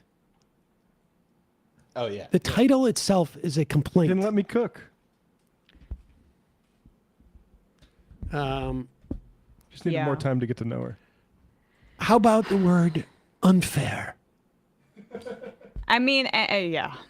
Again, I'm sympathetic to how women, and especially women of color, have to navigate things that are our politics. And there's things where, I think in an ideal world, politicians like that could be freed to say more things if they weren't so afraid of how they'd be perceived, or if they didn't have a consultant class that also has certain assumptions about women and women of color that hamstring them. And I think she's in many ways part of that kind of lack of progress we have as a country. But it doesn't really matter, because her politics, it's just evident in the fact that she hasn't said anything. They're just the Democrats that lost. I know it's good decorum to, after you lose, go into hibernation a little bit. But that's not what this moment meets right now. We're in a fascist moment, and it showed the hollowness of that kind of liberalism, or that lack of coalition or organizing is made clear right now. Because she's not, if she were a true leader that could meet this moment, or in 2028 that could meet that moment, she would have not gone away after her loss. She would have been a part of organizing and mounting an opposition to Donald Trump. But her apparatus and her politics is fundamentally incapable of doing that. And that's part of what, it's not just a new generation of leadership in terms of age. That's part of it, though. It's both it's age and also, of course, ideology. All right, the folks. shortest presidential campaign in modern history. It's, wow. Always lead with, It doesn't even mean anything. Well, I'll tell you what gets me. The longest speech too. I did a movie that I didn't release for a number of reasons, and not the least of which that it was about a terrorist attack in New York City, and we were editing it over the summer of 2001. The left wanted to make comedy illegal. And, some people would argue it's not funny. But having been a filmmaker and made things, I know that you cannot get up in front of the audience after they watch the movie or beforehand and go this was going to be much better. Yeah. But here's what happened. First off, I got fucked over by these people. Yeah. They didn't deliver the thing. And this shot Like, I told the DP, get the shot, and he didn't get the shot, and he said he had it, and then I get back to editing. I couldn't go back to the, so you can't explain why you failed the basic thing. Like, there's no explaining after the fact. Like, this is why. Just imagine if this scene moved with a better pace. Right. And now watch the movie. That's what this book is, right? Like, not my fault. Oh, of course. But Why I Lost to the Black Guy by Mitt Romney. this is a version of what all of the consultants were doing by going on Pod Save America 100%. after the election. 100%. Hire me, hire me, hire me. And then for her, I want to keep my options open for 2028. And like, she's a name recognition polling frontrunner, but I do not have any confidence that if she actually tries to run, that's going to work out well for her. Because I just don't think we're going to be in a place where people are going to want to go back. We're not going back. Because at no point in her career has she ever excited massive voters. Yeah, she doesn't have that capacity. Exactly. Majority Report wardrobe coordinator. I saw a demographic coalition breakdown from Cornell Belcher that indicated Kamala got more white votes than Biden, but roughly 2 million fewer Latino votes and 3 million fewer black votes. Doesn't this put forth a different theory of her loss than Gaza being the main cause? Was it a combination of immigration? There's no doubt there was a combination of a bunch of different things. But if you focus on the swing states and you focus on Pennsylvania and Michigan and what was the third state that was going to be the closest one? Nevada.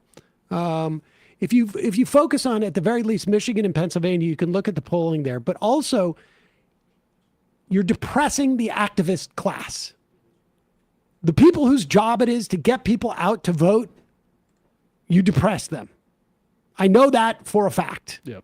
I had multiple conversations with multiple leaders of groups that were just like, it's tough because the people who go out, like the core of the activists who go out and organize and get people to the polls, they care about this issue.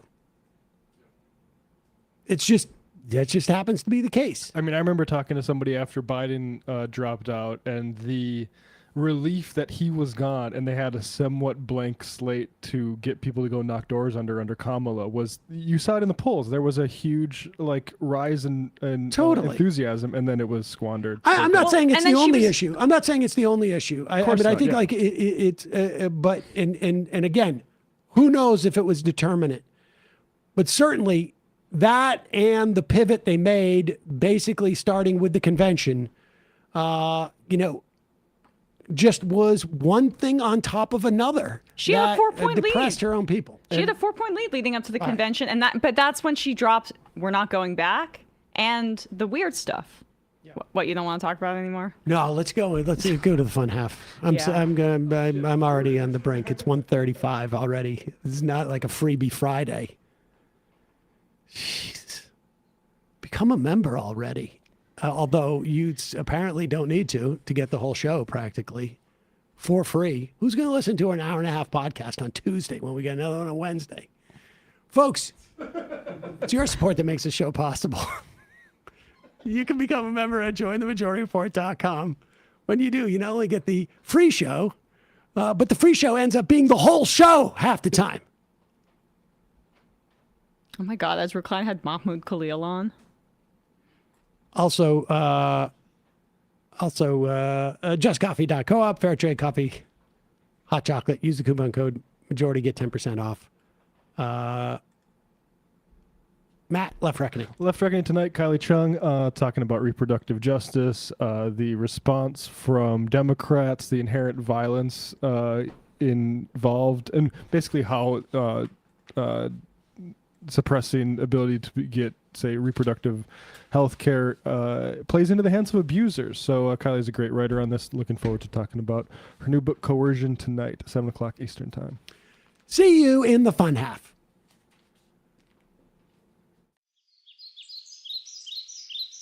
Three months from now, 6 months from now, 9 months from now. And I don't think it's going to be the same as it looks like in 6 months from now. And I don't know if it's necessarily going to be better 6 months from now than it is 3 months from now. But I think around 18 months out, we're going to look back and go like, wow, What? What is that going on? It's nuts.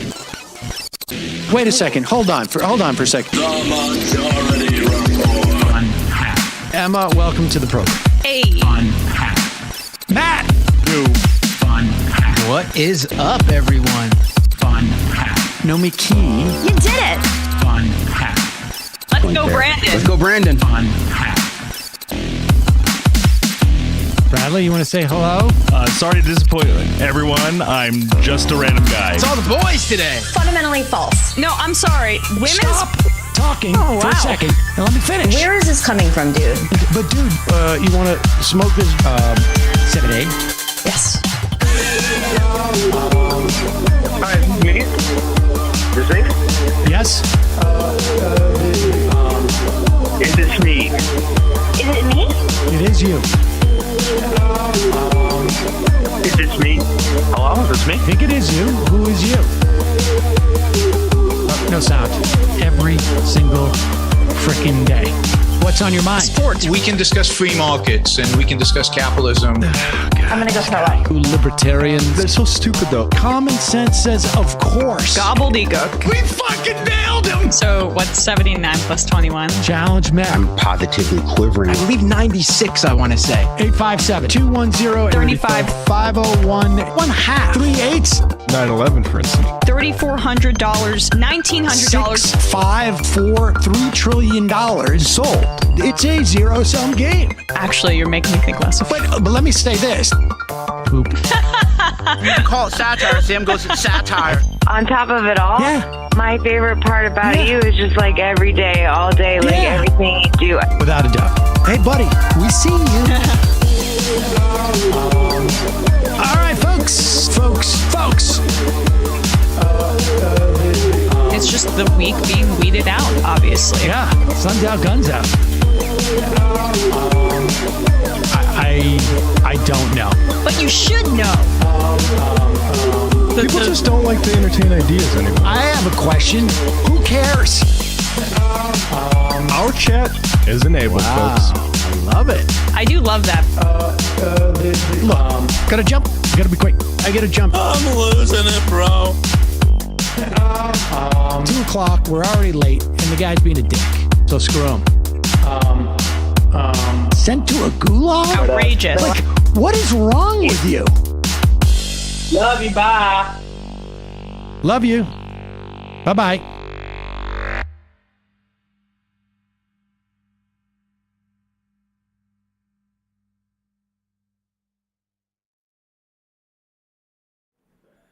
We are back. It's the fun half. And dear God, if you want to come at me that way, you're going to have to take it up with me.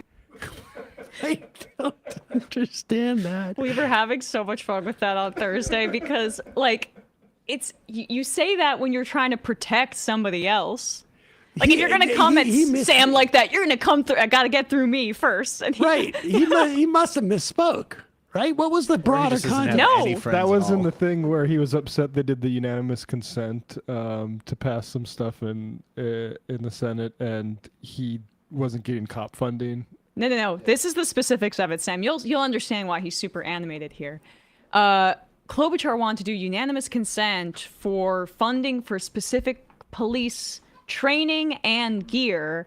And Cory Booker went up and screamed and had a crying fit on the Senate floor because they didn't want to include his amendment, which he didn't bring up in their meeting prior to going on the floor to scream about it. That would have said that it has to be the same for red and blue states. So that's why he was having that big animated speech on the Senate floor. You know, not like against the genocide in Gaza or speaking about like the concentration camps that we're building in Florida.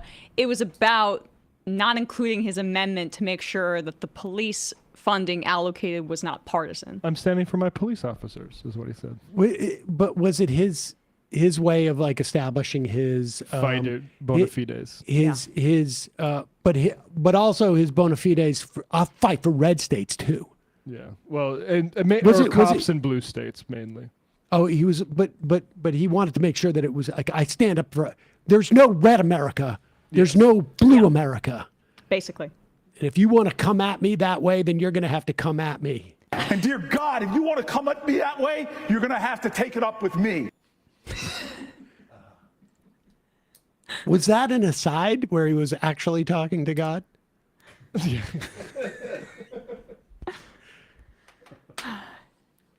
Hey, God, it's Dear me. God, question. Donald Trump's getting a little concerned about the economy, and I don't blame him. The job numbers were absolutely dismal, and I think they're probably worse than we even know. And by that, I mean within a month or two, we will get revisions upon this month. And we're also, you could see the so-called tariff revenue increasing. That is tax revenue increasing, and it's a regressive tax. It's going to inhibit the spending of people who don't have a lot of money because prices are going up for them. We're seeing the inflation numbers go up. We're seeing both joblessness and inflation go up. There's a name for that.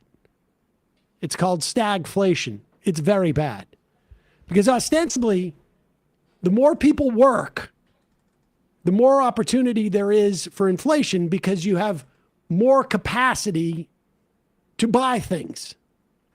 And that creates a supposed scarcity because demand is greater. I happen to personally think that demand as a driver for inflation is overstated, and that it's been set up that way so that the Fed has a dual mandate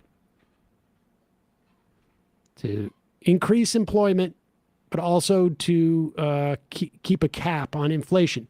For years, and not that long ago, when I started doing this job, we were told by the Fed and economic experts that 6% was really the lowest you could go with employment without having out of control inflation. You just couldn't do it. It just wasn't physically possible. You needed to have 6% unemployment to maintain inflation numbers. And then it turned out not to be the case. We didn't really make much of that. People didn't really talk about it too often after that. Right. Oh, well. We spent a long time. Well, just wasting human potential. But the reason why it's set up as that dual mandate is that it puts the idea of employment pitted against inflation. And if you have too many people who are making, barely a livable wage, that it's going to create inflation, as opposed to wealth inequality being a big driver of inflation. Now, there's other drivers of inflation. You could have like a once-in-a-lifetime pandemic, and it would screw up logistics.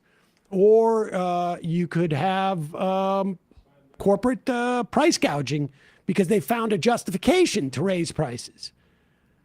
Nevertheless, the idea of having both inflation and higher employment, meaning that more people are not making money, is very problematic because then the Fed doesn't know what to do. Higher unemployment, you mean? Right? Higher unemployment, yeah. I should say lower employment, higher unemployment and inflation. The Fed really then they can't do anything because they can't cut rates in their view, right? And they're probably right. They can't. Trump is trying to get them to cut rates, but because tariffs are inflationary, then that is the bind that they're in. Yep. Even as we're seeing unemployment tick up. So he's created literally a perfect storm to destroy our economy, and it's not even been a year. But Trump has figured out how to fix the economy. And that is to call into Squawk Box and pretend nothing's happening. Else. I got the highest vote in the history of Texas, a record that they say won't be beaten unless I run again. Are you going to run again? The no, Constitution probably not. Okay. Probably not. And you're not going to fire Jay Powell. We'll go all talk about all the stuff that. Hey, Becky, I'd like to run. I have the best poll numbers I've ever had. You know why? Because people love the tariffs, and they love the trade deal, and they love that countries And they love that foreign countries aren't ripping us off anymore. For years, they ripped us off, friend and foe. And the Overall friend poll was numbers, you worse. don't. Overall What? poll numbers, you don't have the best you ever had in overall poll numbers. You do. I cited one of those. I have the best. I have the best poll among numbers I've ever Republicans. had.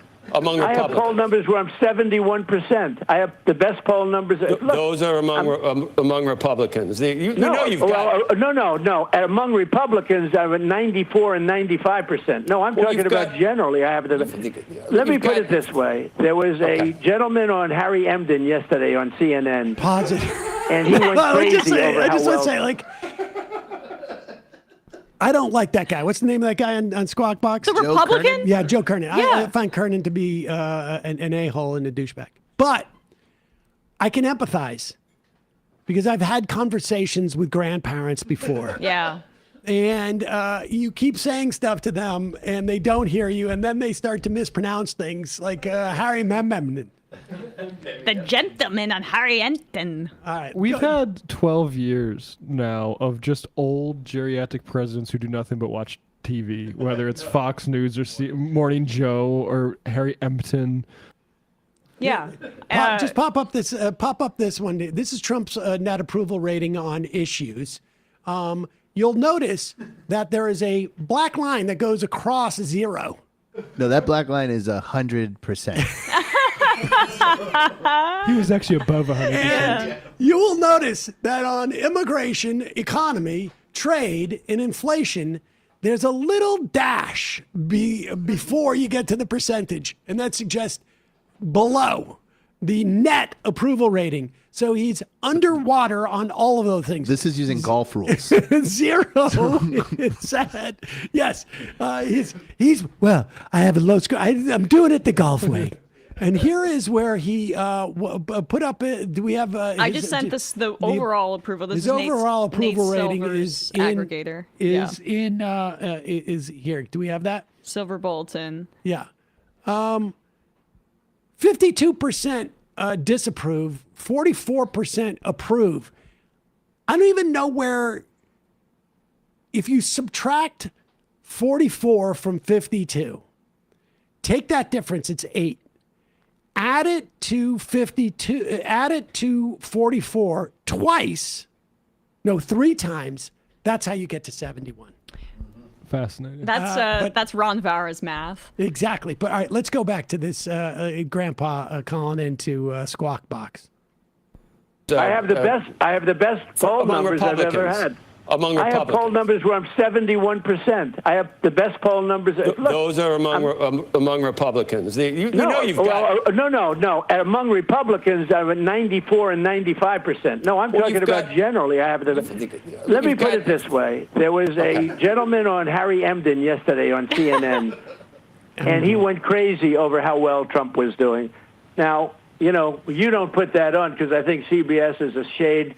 Actually, CNN's a shade better than NBC. I think NBC is probably the worst of them all. But if you check CNN tomorrow, watch Harry Emden, and you'll see about the numbers. But that's okay. We have to defend ourselves, Joe. I know, but there are other. They can cite. Your haters cite polls that have you down in the 30s, Mr. President. And, yeah, but they're fake polls, Joe. I had a lot of fake polls. You also have me in the 70s. I have fake polls. Fox gives me terrible polls all the time. You know, they do nothing, but I've never had a good poll with Fox. And then I win an election, and I go through the roof. Because, look, I won every swing state, did I not? I won every swing state.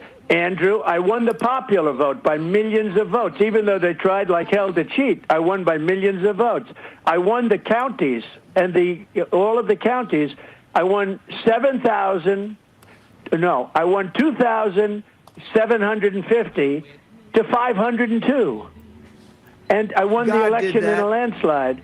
And obviously that's only, we're only 6 months in. But my poll numbers are better now, much better than during the election. And now part of that is because the Democrat Party is self-destructing.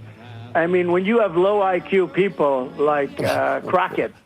I wonder if she's in a relationship to the late, great Davy Crockett, who was a great gentleman. I wonder if she's got any relationship to Davy Crockett. Great gentleman. By the way, I do not believe that, but Oh, what's that? Mike Flood started playing. Sorry. I heard that this morning, and I was like, when he paused before Democrats, I was like, it's gonna be Jasmine Crockett, 100%, because he's obsessed Have I brought with up her a black woman because yet? of the. Have I brought up a black person yet? Yeah. And I knew he was going with Davy Crockett when he's going on the second. I wonder if she's married to Davy the late, Crockett. Great, Davy the Crockett. late, great Davy Crockett. When did Davy Crockett die? Gotta be like 1790.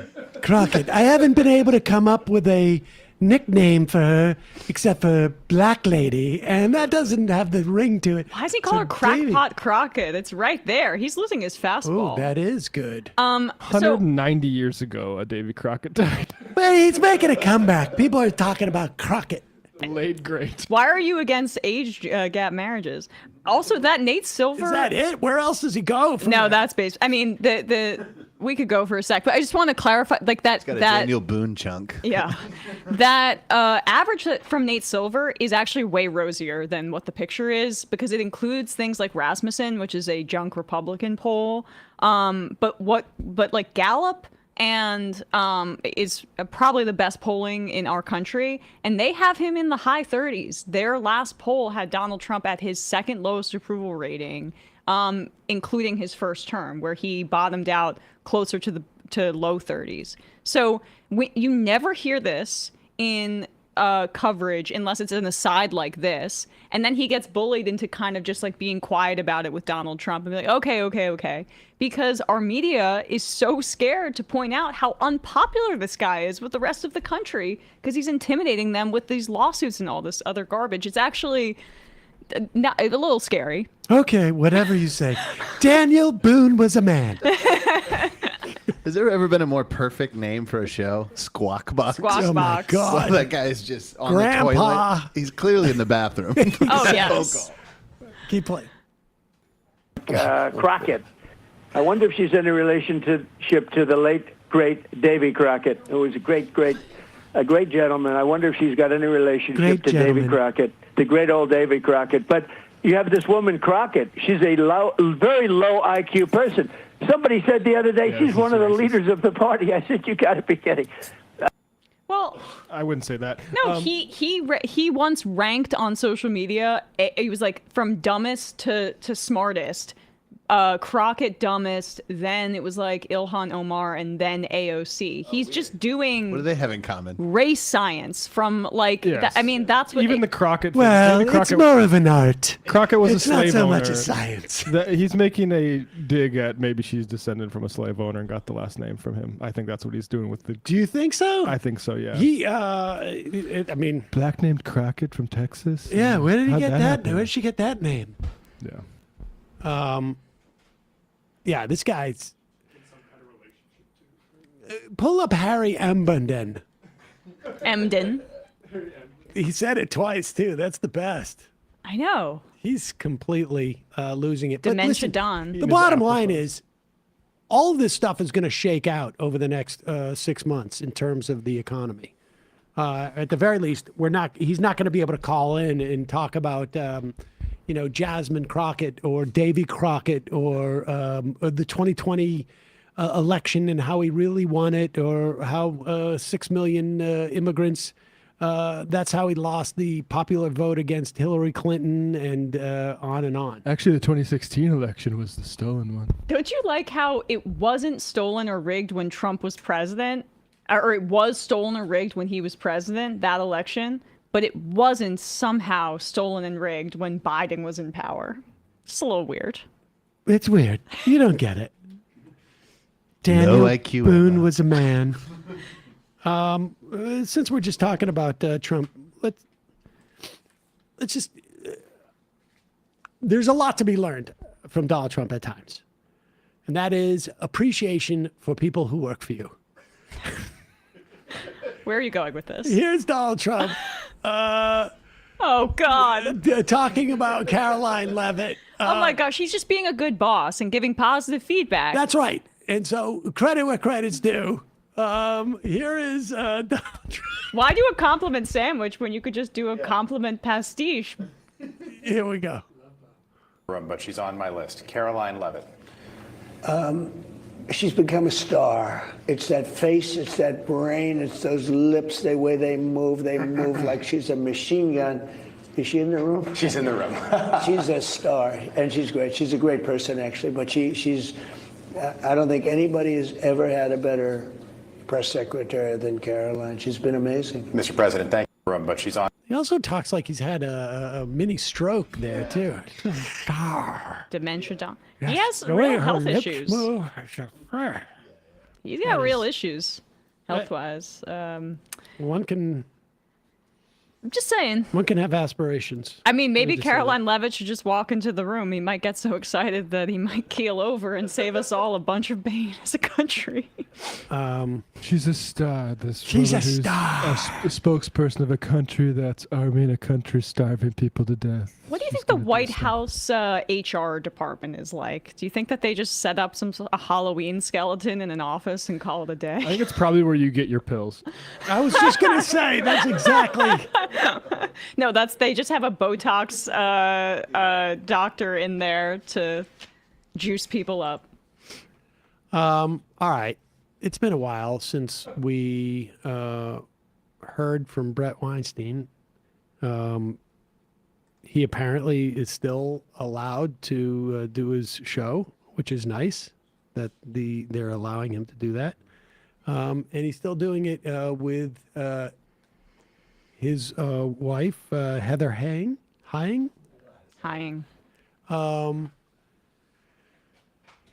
They seem to have run out of politics to talk about.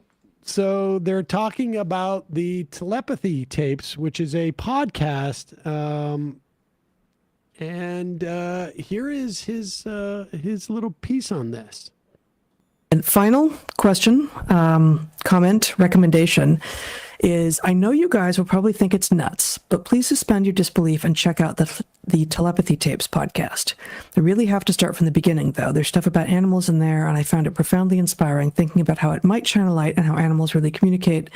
It is ostensibly about communities of nonverbal autistic kids communicating, and it's amazing. I will say that I have had a couple of people recommend this hesitantly to me, saying, I was kind of blown away, but I'm not sure what you will think. And I've had a couple of people saying, I think you actually need to listen to it. I think you may find some very surprising things there. So I have not, but I do intend to listen to this. It's like a 5-7 part something limited podcast series. I've had the same experience. Lots of people have mentioned it. I have a fear, which is there is a way that stories masquerade as observations. And, let's take the UFO story. What are you going to do with all of these people who have observed the incredible? And what are you going to do with all of these videos that appear to be inexplicable? And the answer is, what I now have is a cryptic social claim that there are people who have these observations. And that these videos are what they appear to be. And if somebody were to run a psyop, I love in which how they tried like to she's take, they're so in touch with each other and so. Oh no, of course I see where you're going here. It's like telepathy. Yeah, it's like telepathy between the two of them. This podcast, by the way, is about like animals and like autistic children having some kind of ability to implant thoughts into other people's brains. And I would just say it's hogwash for anybody wondering what my take. What does stories? Oh, sorry. Go on. Oh no, I was done. I was just saying but what does stories masquerading as observations mean? I'm still. I think he's saying that it is basically where you are pretending what you're doing is observing, but in fact you are injecting, you're projecting onto the observations. Gotcha. Which he would never do. For instance, eyewitness testimony on things like UFOs is pretty unreliable because it's hard for the layperson to know how fast things are traveling in the sky and how big they are without a frame of reference, that sort of thing. But what he's also suggesting is that it's possible to portray that you're seeing certain things aligning and then attribute some other narrative to that. Because he often finds himself in situations where certain things are happening, and it's clearly an attempt to influence him in certain ways. It's a psyop on him. Very often that happens. That's so weird. More than you would think. Also, I just point out the dung beetle pushing a pile of shit in the foreground of this. Good. Let's take the UFO story. What are you going to do with all of these people who have observed the incredible? And what are you going to do with all of these videos that appear to be inexplicable? And the answer is, what I now have is a cryptic social claim that there are people who have these observations and that these videos are what they appear to be. And if somebody were to run a psyop in which they tried to take analytically careful people and lure them into unproductive behavior, one of the things that you would do is you would pass that through a social channel where something masquerades as an observation that isn't anything of the sort. So here's the problem. I'm sure these telepathy tapes are fascinating. What I don't know what to do with is if these telepathy tapes suggest that everything I think is true about the universe is wrong, does that mean that everything that I think about the universe is wrong? Or does that mean somebody would like me to do that because, I've been a pain in the ass? Where am I going to end up? Okay, now wait a second. Do you understand what's going on, Emma? But you just have to do it in a very, very calm, monotone I'm going voice. to explain to you what's happening. So I think you're a serious person. The telepathy tapes I'm not suggesting I know this as a fact, have been produced specifically to distract Brett Weinstein from finding other truths that maybe some people are afraid that he's going to find. Right. Oh, when an analytically careful person like me falls hook, line, and sinker for a bunch of obvious bullshit, that's the CIA doing that. There are other, Matt, I know they're animals in the forest. I know you're trying to be jocular, but there are other entities that might have interest in throwing Brett off the trail. Off the scent. Oh. Yeah. He was over. Aliens? He was over the target. Well, he was over the target. Let's go back. It is fascinating to have her just nodding along, as if it's amazing, frankly, to me that he's allowed to do this podcast because there's so much truth that could possibly spill out at any time that many people don't want to be revealed. Put their neck out like that. Need to do that because, I've been a pain in the ass. Where am I going to end up if these telepathy tapes really upend everything I think I know? And the answer is, I'm in a position of having to uncomfortably question what they are. Well, I don't think, I don't, that's not my sense of what they're like. I have read some analysis. Why can't you also just say, oh, wait, okay, so you're positing to me that these tapes could basically be a nefarious plot to disabuse you of the fact that you have a real sense of what's going on and you don't want to do that. Or alternatively, what you're saying is that you refuse to expose yourself to something that may make you question what you're on regardless. He's both saying that it could be a plot or saying that, I have my whole system of delusions and I'd hate to run into something that might say, hey, wait a second. Like a Rumspringer maybe anxiety. Exactly. Maybe you're not correct. And she just yeah. No, interesting. Of course. I don't, sweetheart. No, I don't think that show is like that. Aside from all the psychotic things you just said about yourself. That you're 5 episodes away from a podcast from a total psychic breakdown. I just have to say, I'm disappointed in this show. I think science is always about asking all of the questions, including about the telepathy tapes. You got to ask who wants yourself to ask those questions. Right. Be the man. There's a lot more questions, Emma, that you don't realize are out there. Could the telepathy be making Brett ask questions that would be the psychological operation? We don't even know if the telepathy tapes have already gotten to Brett. These are one of those questions I That's don't want you to ask. that's one of the questions. Please don't ask those questions. Please don't ask. Okay, see what we That's an observation that's masquerading as a story. Uncomfortably question what they are. Well, I don't think I don't. That's not my sense of what they're like. I have read some analysis of the stories represented there that suggests that people who know some of the kids see things somewhat differently from how it's presented. I have not previously. As in, they're not psychics. Okay. By the way, this is a huge fight between them. I think this is what a big fight sounds like. That's what it looks like. Yeah, this is a throwdown. Well, I mean, she definitely just basically said, I'm not even going to address all the insanity you just said. I'm going to just give a basic critique of the podcast that I haven't listened to. The psychic lifesaver you were asking for. As is in this question, any mention of animals, of non-human animals being discussed. And I think that's fascinating. And I do think, what we understand about the world is incomplete, for sure. And I'm always interested to learn more about those things that I don't. Can I ask one question that occurs to me to ask? Is it possible that they're in like either an attic or a basement hiding from like enemy soldiers that are in the house, and they've got to do the podcast but not be so loud that the people looking for us will find them? Would you hide them? That's like they're it's like if Anne Frank was forced to do a podcast as the house was being searched. Inglorious Bastard. Yeah, it's like they've got to absolutely do the podcast. But that's what it's like being an anti-vaxxer. It's basically like being a Jewish person. Their whole demeanor is like, we have to be quiet while we do this podcast. I know, you can hear her every swallow. Someone hears us.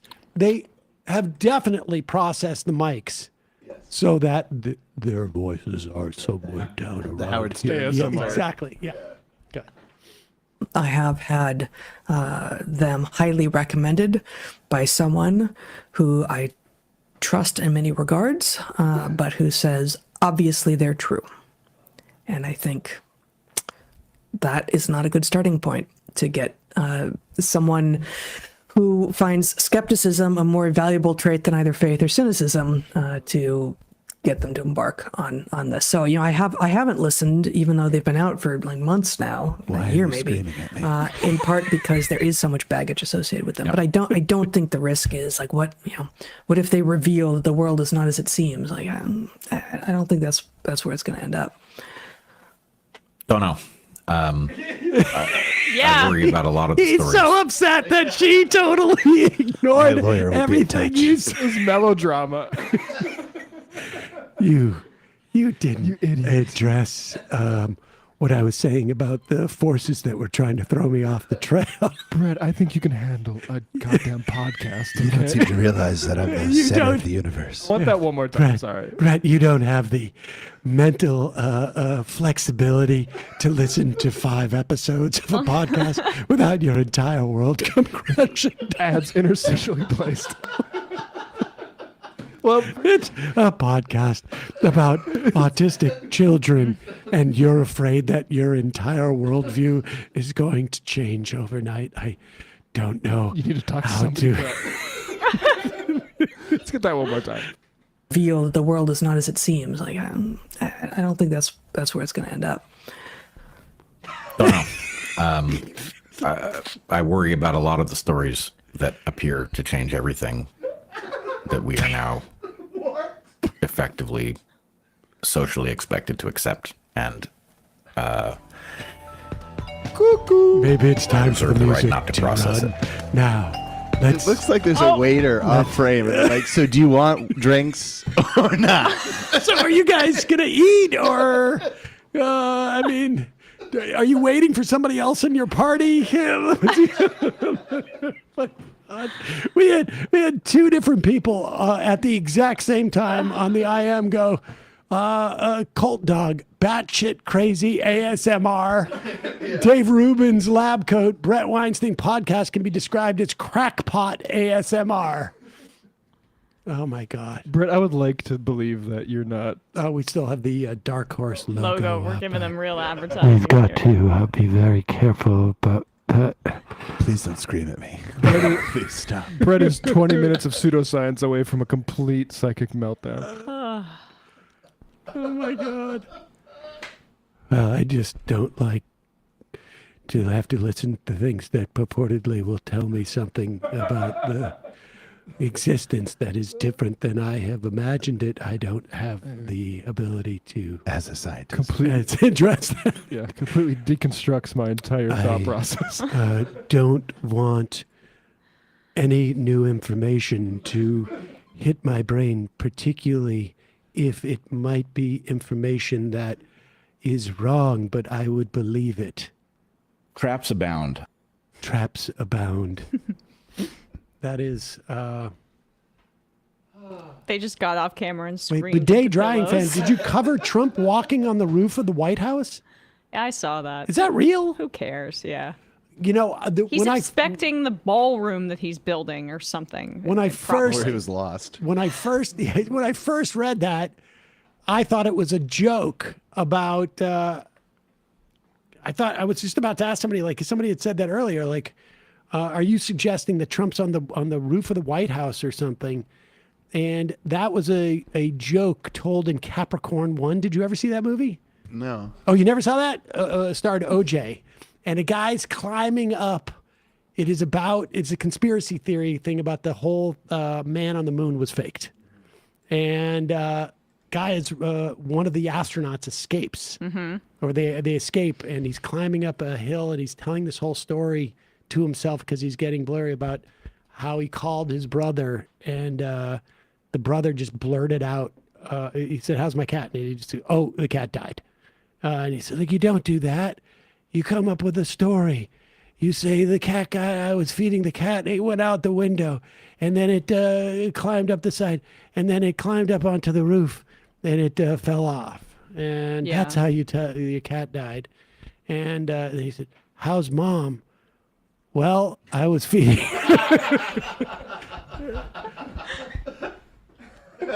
And I thought that was like somebody's way of trying to suggest aspirational qualities when we were talking about Trump and his medical situation. Right.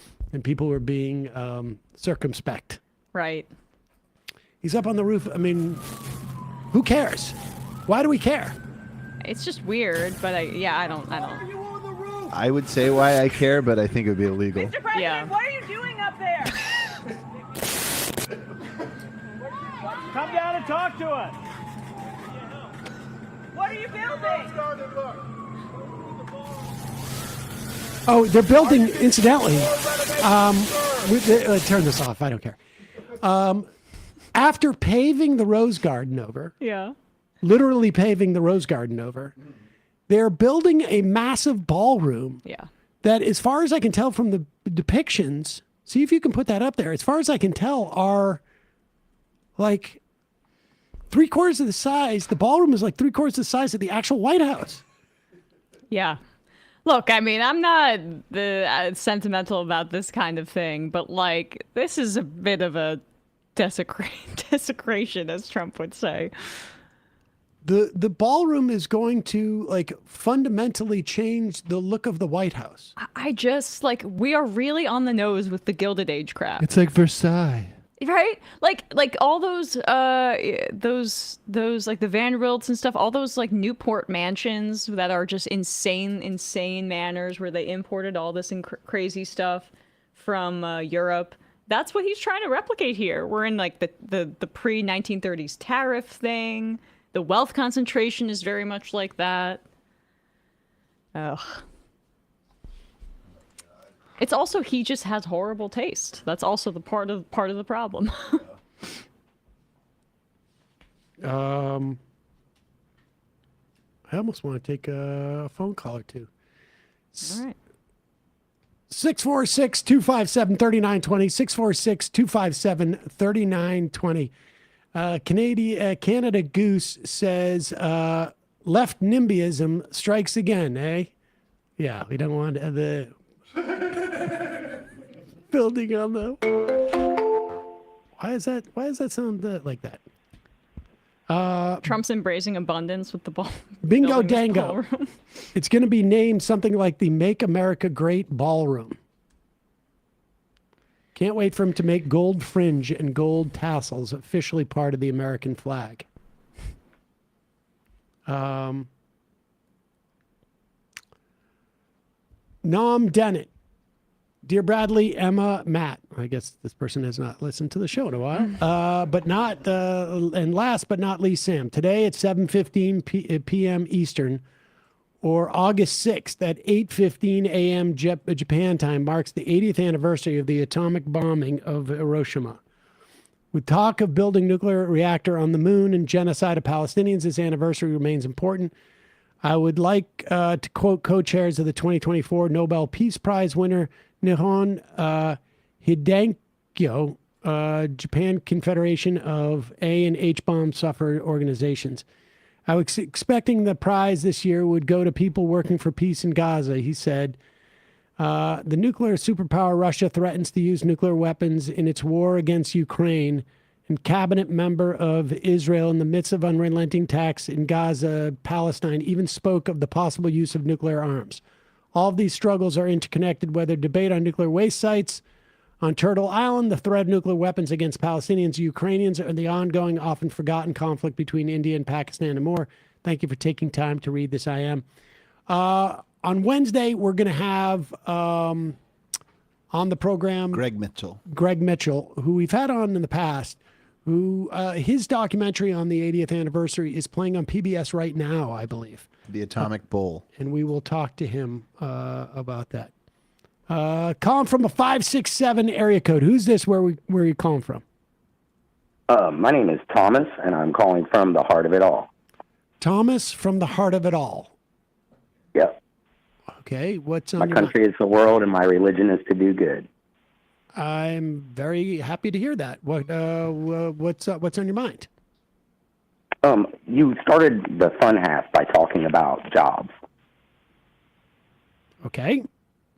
Correct. And you know, the just like the pure craziness that we're seeing in response to the job numbers, and what do you think? Well, why do you think the administration really doesn't care about the job numbers? Oh, I think they very much care about the job numbers. I think that's why they fired the chief of the Bureau of Labor Statistics. I think they very much care about the jobs numbers. They just don't want people to know. Listen, you have to understand. Sorry? You're cutting out. You're There's something wrong with your connection. Going to have to let you go. But I will say this. Look, remember when there was a ship full of people off of California who had COVID?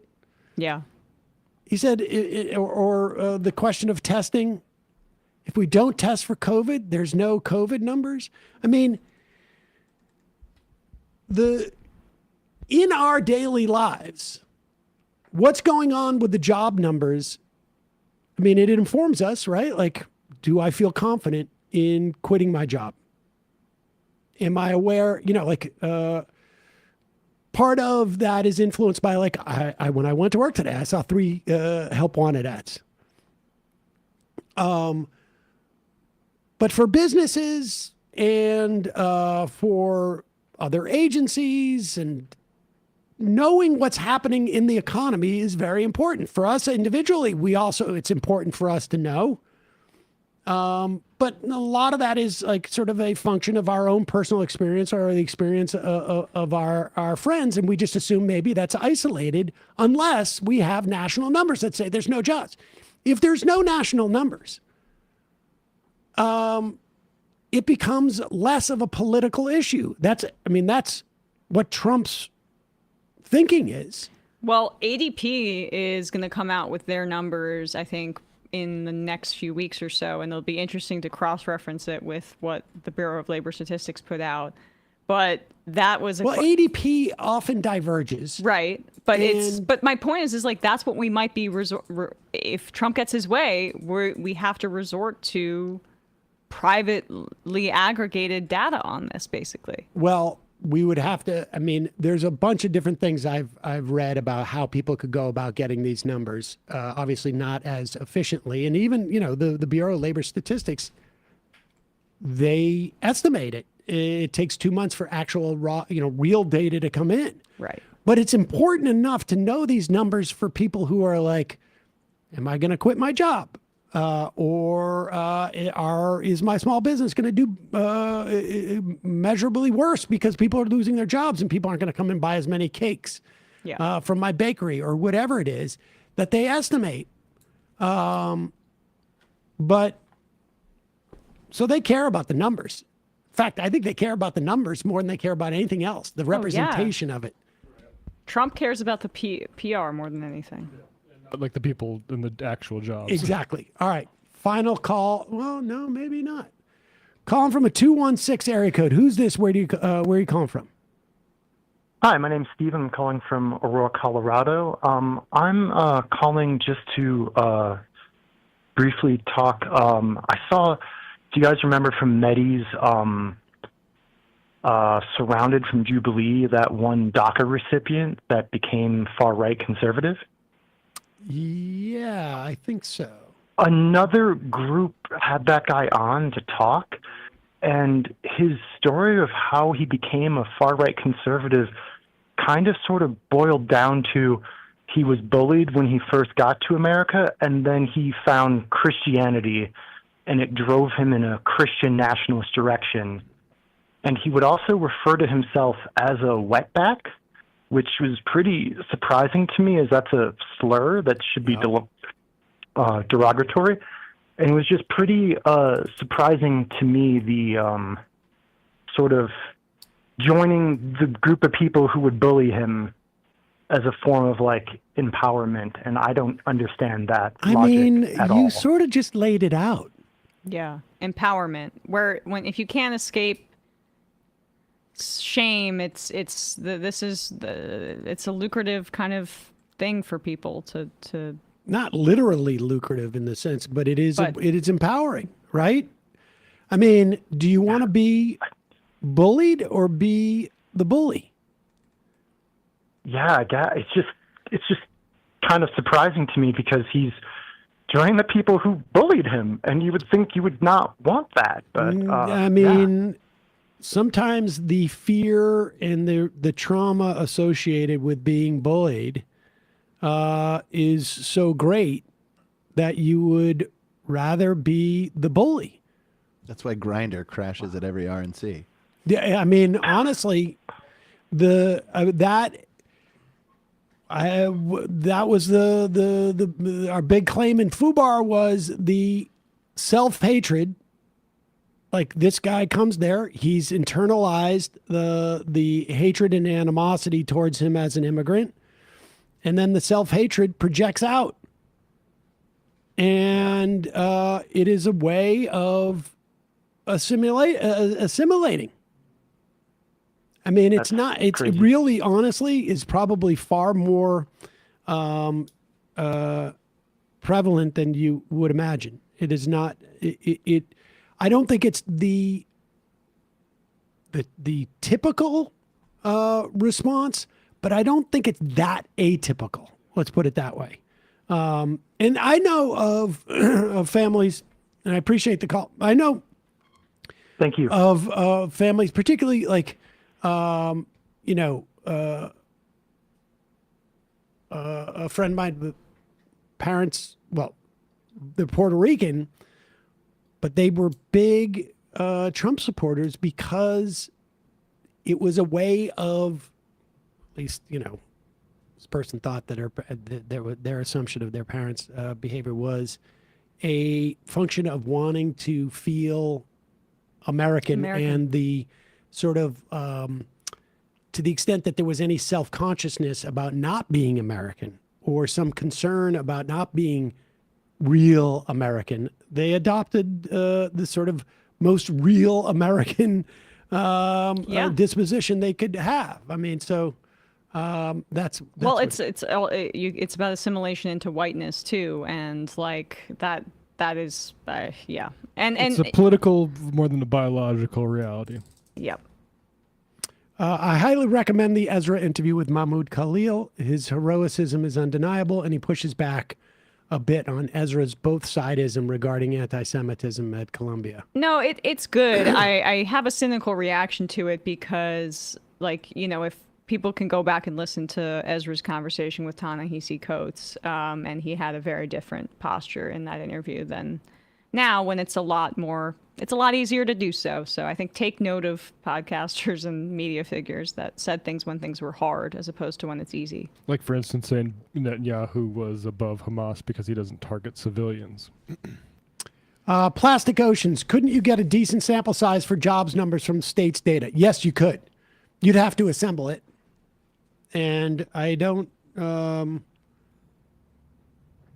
but yes, you could. I think that's what, I've read, that people can make, it would happen, but then, who's going to assemble that? And what agency or entity is going to have the same trust? Yeah. Maybe the Heritage Foundation will assemble the states. And, they'll be competing.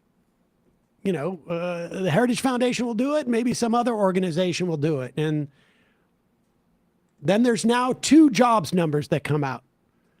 And the press is going to report 2 jobs numbers.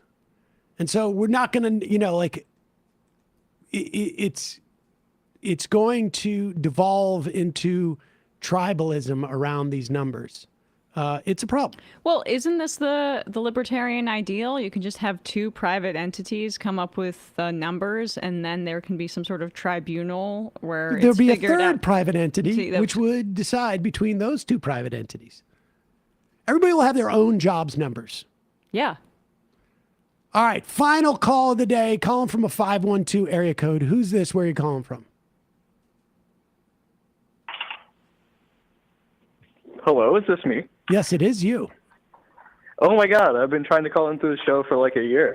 Oh, well, congratulations. Thank you. I've been a long-time fan. We are out of time. Oh, sorry. Now we're joking. I'm joking. Go ahead. Oh my God, Jesus Christ. Okay, this is Agam from Seattle now. I am an Israeli American. Sorry, I'm a little nervous. This is my first time calling. No worries. Is it Agam or Adam? Yes, A-G-A-M. Okay. Okay. I was born and raised in Israel and moved to the U.S. just before I was supposed to enlist at the IDF. Okay. And I was obviously could relate a lot and was moved by the Ceruvnik you guys had on the show earlier this week. But basically, I think I was a little naive. I moved here in search of a more egalitarian society because I knew Did you move with your family or yourself? Yes, so I moved with my immediate family, but it was basically my idea that came out of, I don't want to get too into it, but came out of wanting to not serve in the IDF and basically live and... That's a great reason. Perpetuate. Yeah. I don't think I had like a very strong conviction or an ideological understanding at the time, but I knew that the society I was in is wrong and what was happening in the West Bank and Gaza was wrong.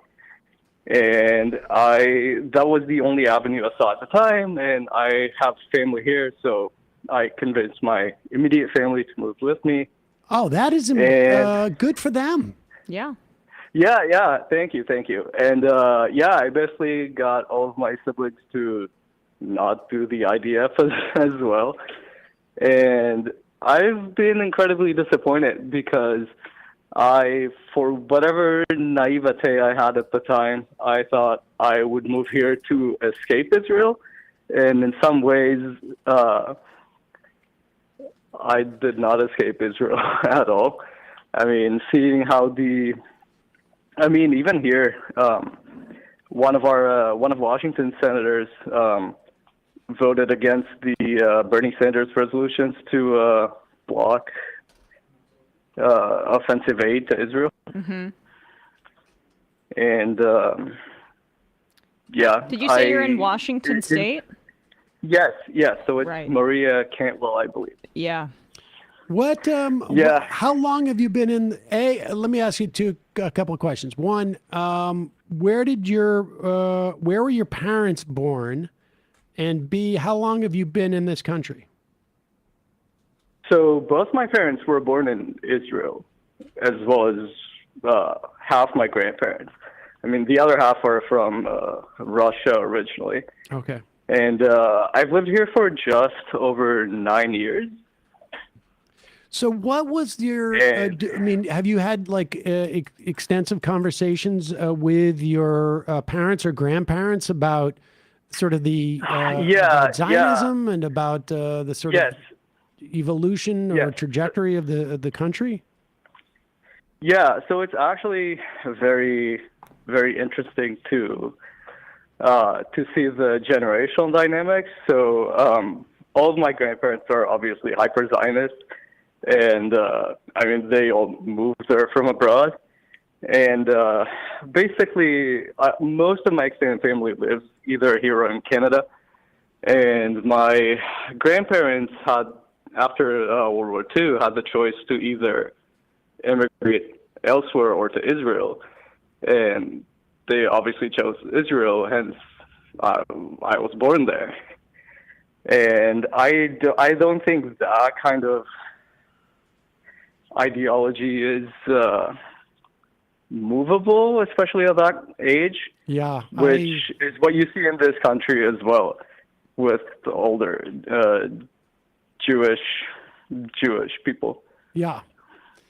Yeah. Yeah. And then I don't really engage in this conversation with Jews over the age of 80. Yeah, I mean, even my own grandparents rebuke me for my views, no matter how timid the conversation is.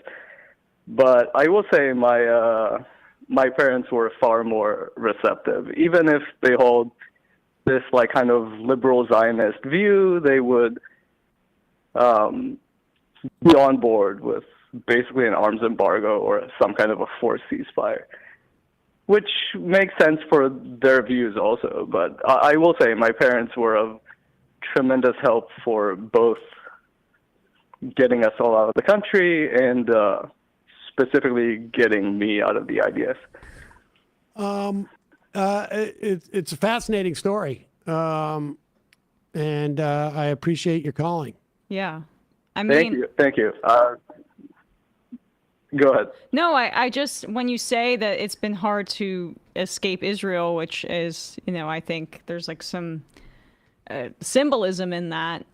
What has been your experience domestically? Is it really just, I think it was both of your senators, Patty Murray and Cantwell? No, so Patty Murray voted for it. Yeah. For a arm blockage. Oh, she did? Yeah, but okay.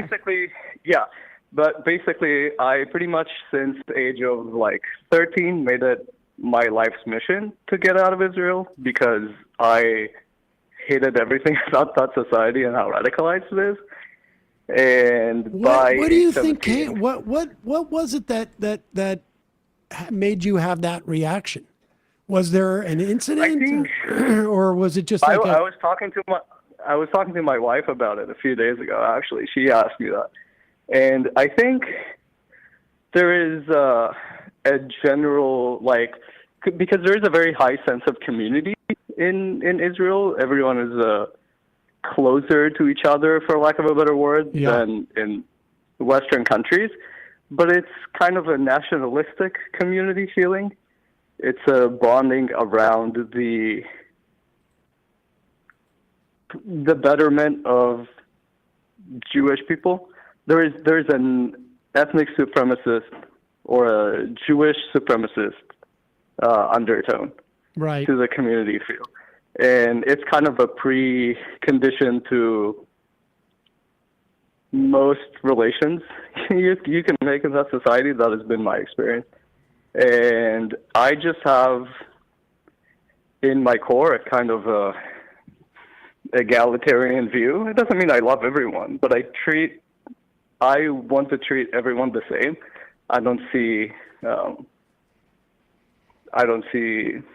I cannot relate to a supremacist narrative, and I just could not see a future in that society. That's fascinating. And that has been one of the biggest positives about the U.S. I will say that, with all of its problems. It is a much more civic. No, give it another couple of years. I'm sure. Yeah. Lastly, basically, I made it. Oh, sorry. Yeah, sorry. I'm curious how easy it was for you to get citizenship. By the way, I was just incredibly difficult. Oh, it was Incredibly difficult. Okay. Oh, absolutely. Yes, it is one of the biggest misconceptions is people think that it is easier for Israelis to move here, and it is not. And I think that's also a shame, because I ultimately see one of the solutions to this conflict as being a migration by choice, but not for Palestinians, but for people like me. Well, it makes sense that when we're talking about Zionism and it being from its outset having many anti-Semites behind it, including Balfour, was because they didn't want Jews in their communities. Yeah, I moved to Washington a few years ago, but I used to live in Texas beforehand. And I had multiple people tell me, especially the evangelical types, to go back to Israel, especially in high school. Yep. Little did they know you were such an anti-Semite yourself. Yeah. But yeah, basically I made it my life's mission to get out of that society and start somewhere else. And I met my wife here. I became a naturalized American last year, was very excited initially to be able to vote in the federal election for the first time, and quickly lost that excitement as soon as Kamala's campaign unveiled itself for what it was. And yeah, it just feels like a little bit like that work was a bit for nothing. But well, who knows? Future, the hope springs eternal. Appreciate the call. Thank you. Thank you so much. Yep. That last point I think is so key, is just how there's so much of an incentive, and the right, if you were to ask right-wingers about it, all these Christian Zionists like Mike Johnson, who was just in an illegal Israeli settlement with a shovel yesterday, posing with settlers. Like, if you were to really ask them if they want, Jewish people in their communities, we would know what the answer is. Well, and that's why they support Israel for the end times prophecy, and because they're Christian fundamentalists too. But like the political elements of Zionism that anti-Semites agree with is that they would prefer everybody to have their own ethno-state. Well, the love of Israel is of those people is specifically for them to go back to Israel. Yeah. They're undermining the prophecy if they're not living in Israel. Yeah, what's this coming back to the United States thing? But I also think that it's also possible that a lot of those people just don't like Jews. Yes. So it's not just that there's a material. Can be both. It can be both. There's both a material issue in that you as a Jew, your utility is to be in Israel to bring about the second coming. And also, I don't like you because, you're so like Jewish, kvetching and Jewy. And that's being why so Jewy around. I mean, it does make sense that they're okay with them all getting That's the burned up. vibe I get from Brian and Matt, but they don't care about the material stuff. Oh, cool. I'm glad I'm excluded from that. Yeah, no, I don't. You really. Kanye will be looked at as someone that saved the Jews. Bidet drying fan. I joined the U.S. Army as a way to pay back the U.S. for helping stop the war in Bosnia, just to shed my gullibility and find out that our military here has been used to further the goals of the MIC and create markets for capitalists. To say I'm disappointed in the 23-year-old me would be an understatement. The 43-year-old me has joined the DSA and constantly advocated for solidarity with the working class everywhere I go, in uniform and out of it. Well done. Hell And yeah. don't be hard on yourself. Yeah. Cory Booker, why is everyone playing the audio from my, okay. What? Hogtown. Rich people are never leaving New York. It's the financial capital of the world. It's one of the fashion capitals of the world, and it's the cultural trendsetter and phenomena. These guys aren't bragging about the cocktail parties, fashion shows, and art showings they attend in Fort Worth. This stuff is nonsense. New York has the same problems all world-class cities have. They're becoming playgrounds of the rich. To your point, Sam, cities would only be improved a little by a 1% flight. Good luck entertaining all your fancy friends in Tampa. Yeah. Mind Pillow guys. Congratulations on the new babies, Emma. Thank I can't you. wait for you to post a picture of them. Have you decided on names yet? I have. Don't. I'm going to keep it secret. Don't do it. Because they may be used for like password finders in the future. So I'm not going to say names, but they're 2 boys. They're 7 months old. They're brothers. Wanted to get a bonded pair because it's really sweet when they can have like a companion, and they're incredibly cute. Molotov burrito. Can't help but feel. Oh, sorry. We already read that one. All Their right. names are Jalen and Brunson. Exactly. Jalen and Kat. Yeah. A Square. I happened to watch that full interview on CNBC. It was vintage Warren. The fact that she was brought on was an indicator of oligarch levels of concern. She was very strong. Only thing I did not like, she stopped short of talking about the investment firm's speculative ownership of real estate and its impact on affordability. Sent with lasers. How do you guys keep it together? Seriously, I'm looking to get back into therapy, but I'm having a real hard time with just living with this stuff. The only solution seems to be protest or voting. At what point do we use the weapon of our enemies? I'm having a tough day after hearing the Nazis are settling Gaza. Like, what's the point of pointing out hypocrisy? What's the point of jokes? What is the point? I get it. I get feeling despondent. Therapy sounds like a good idea. I think it's a good idea to also, just from my experience, I had to break up with my Zionist therapist, who definitely was not making my mental health better for the months after October 7th. Make sure that if you speak to a therapist, that they, are comfortable with your politics. But we have to joke because there's no other way to deal with the news. And cover it every day. Organize. There's the third option between protest and vote is organize, which is the thing that we really need to do. We've had good protests in this country for the last 25 years, and it doesn't really stop things. We need to organize people as a class. Get involved in your community. Yeah. Binge watch television, abuse substances, I would say. I mean, NBA 2K. It's very difficult. Eat. Just rely on any type of substance you can to get yourself through the day. And I am in it to win it. It's difficult. This is part of the challenge of living in an era like this. But also know that there's an emotional toll without a doubt, but there are people, obviously we talk about them every day, who are in much worse situations.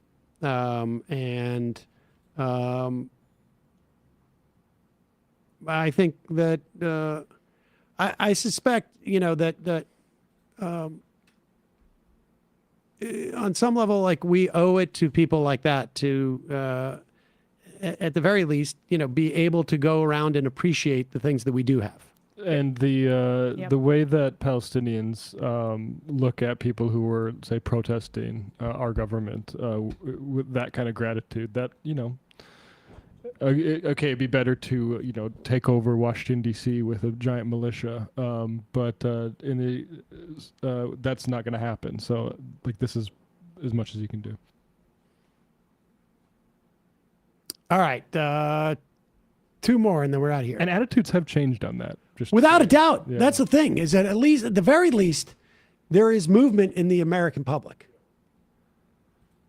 Public comment deadline 8/6 regarding the New Jersey DOL's proposed regulations classifying Uber and other gig workers as employees. It can be submitted to David.Fish at DOL, that would be for Department of Labor, .nj, New Jersey, .gov.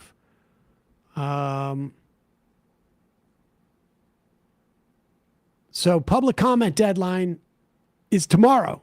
So if you're in New Jersey, email david.fish at dol.newjersey.nj.gov to weigh in on classifying Uber and other gig workers as employees, employers, I would guess.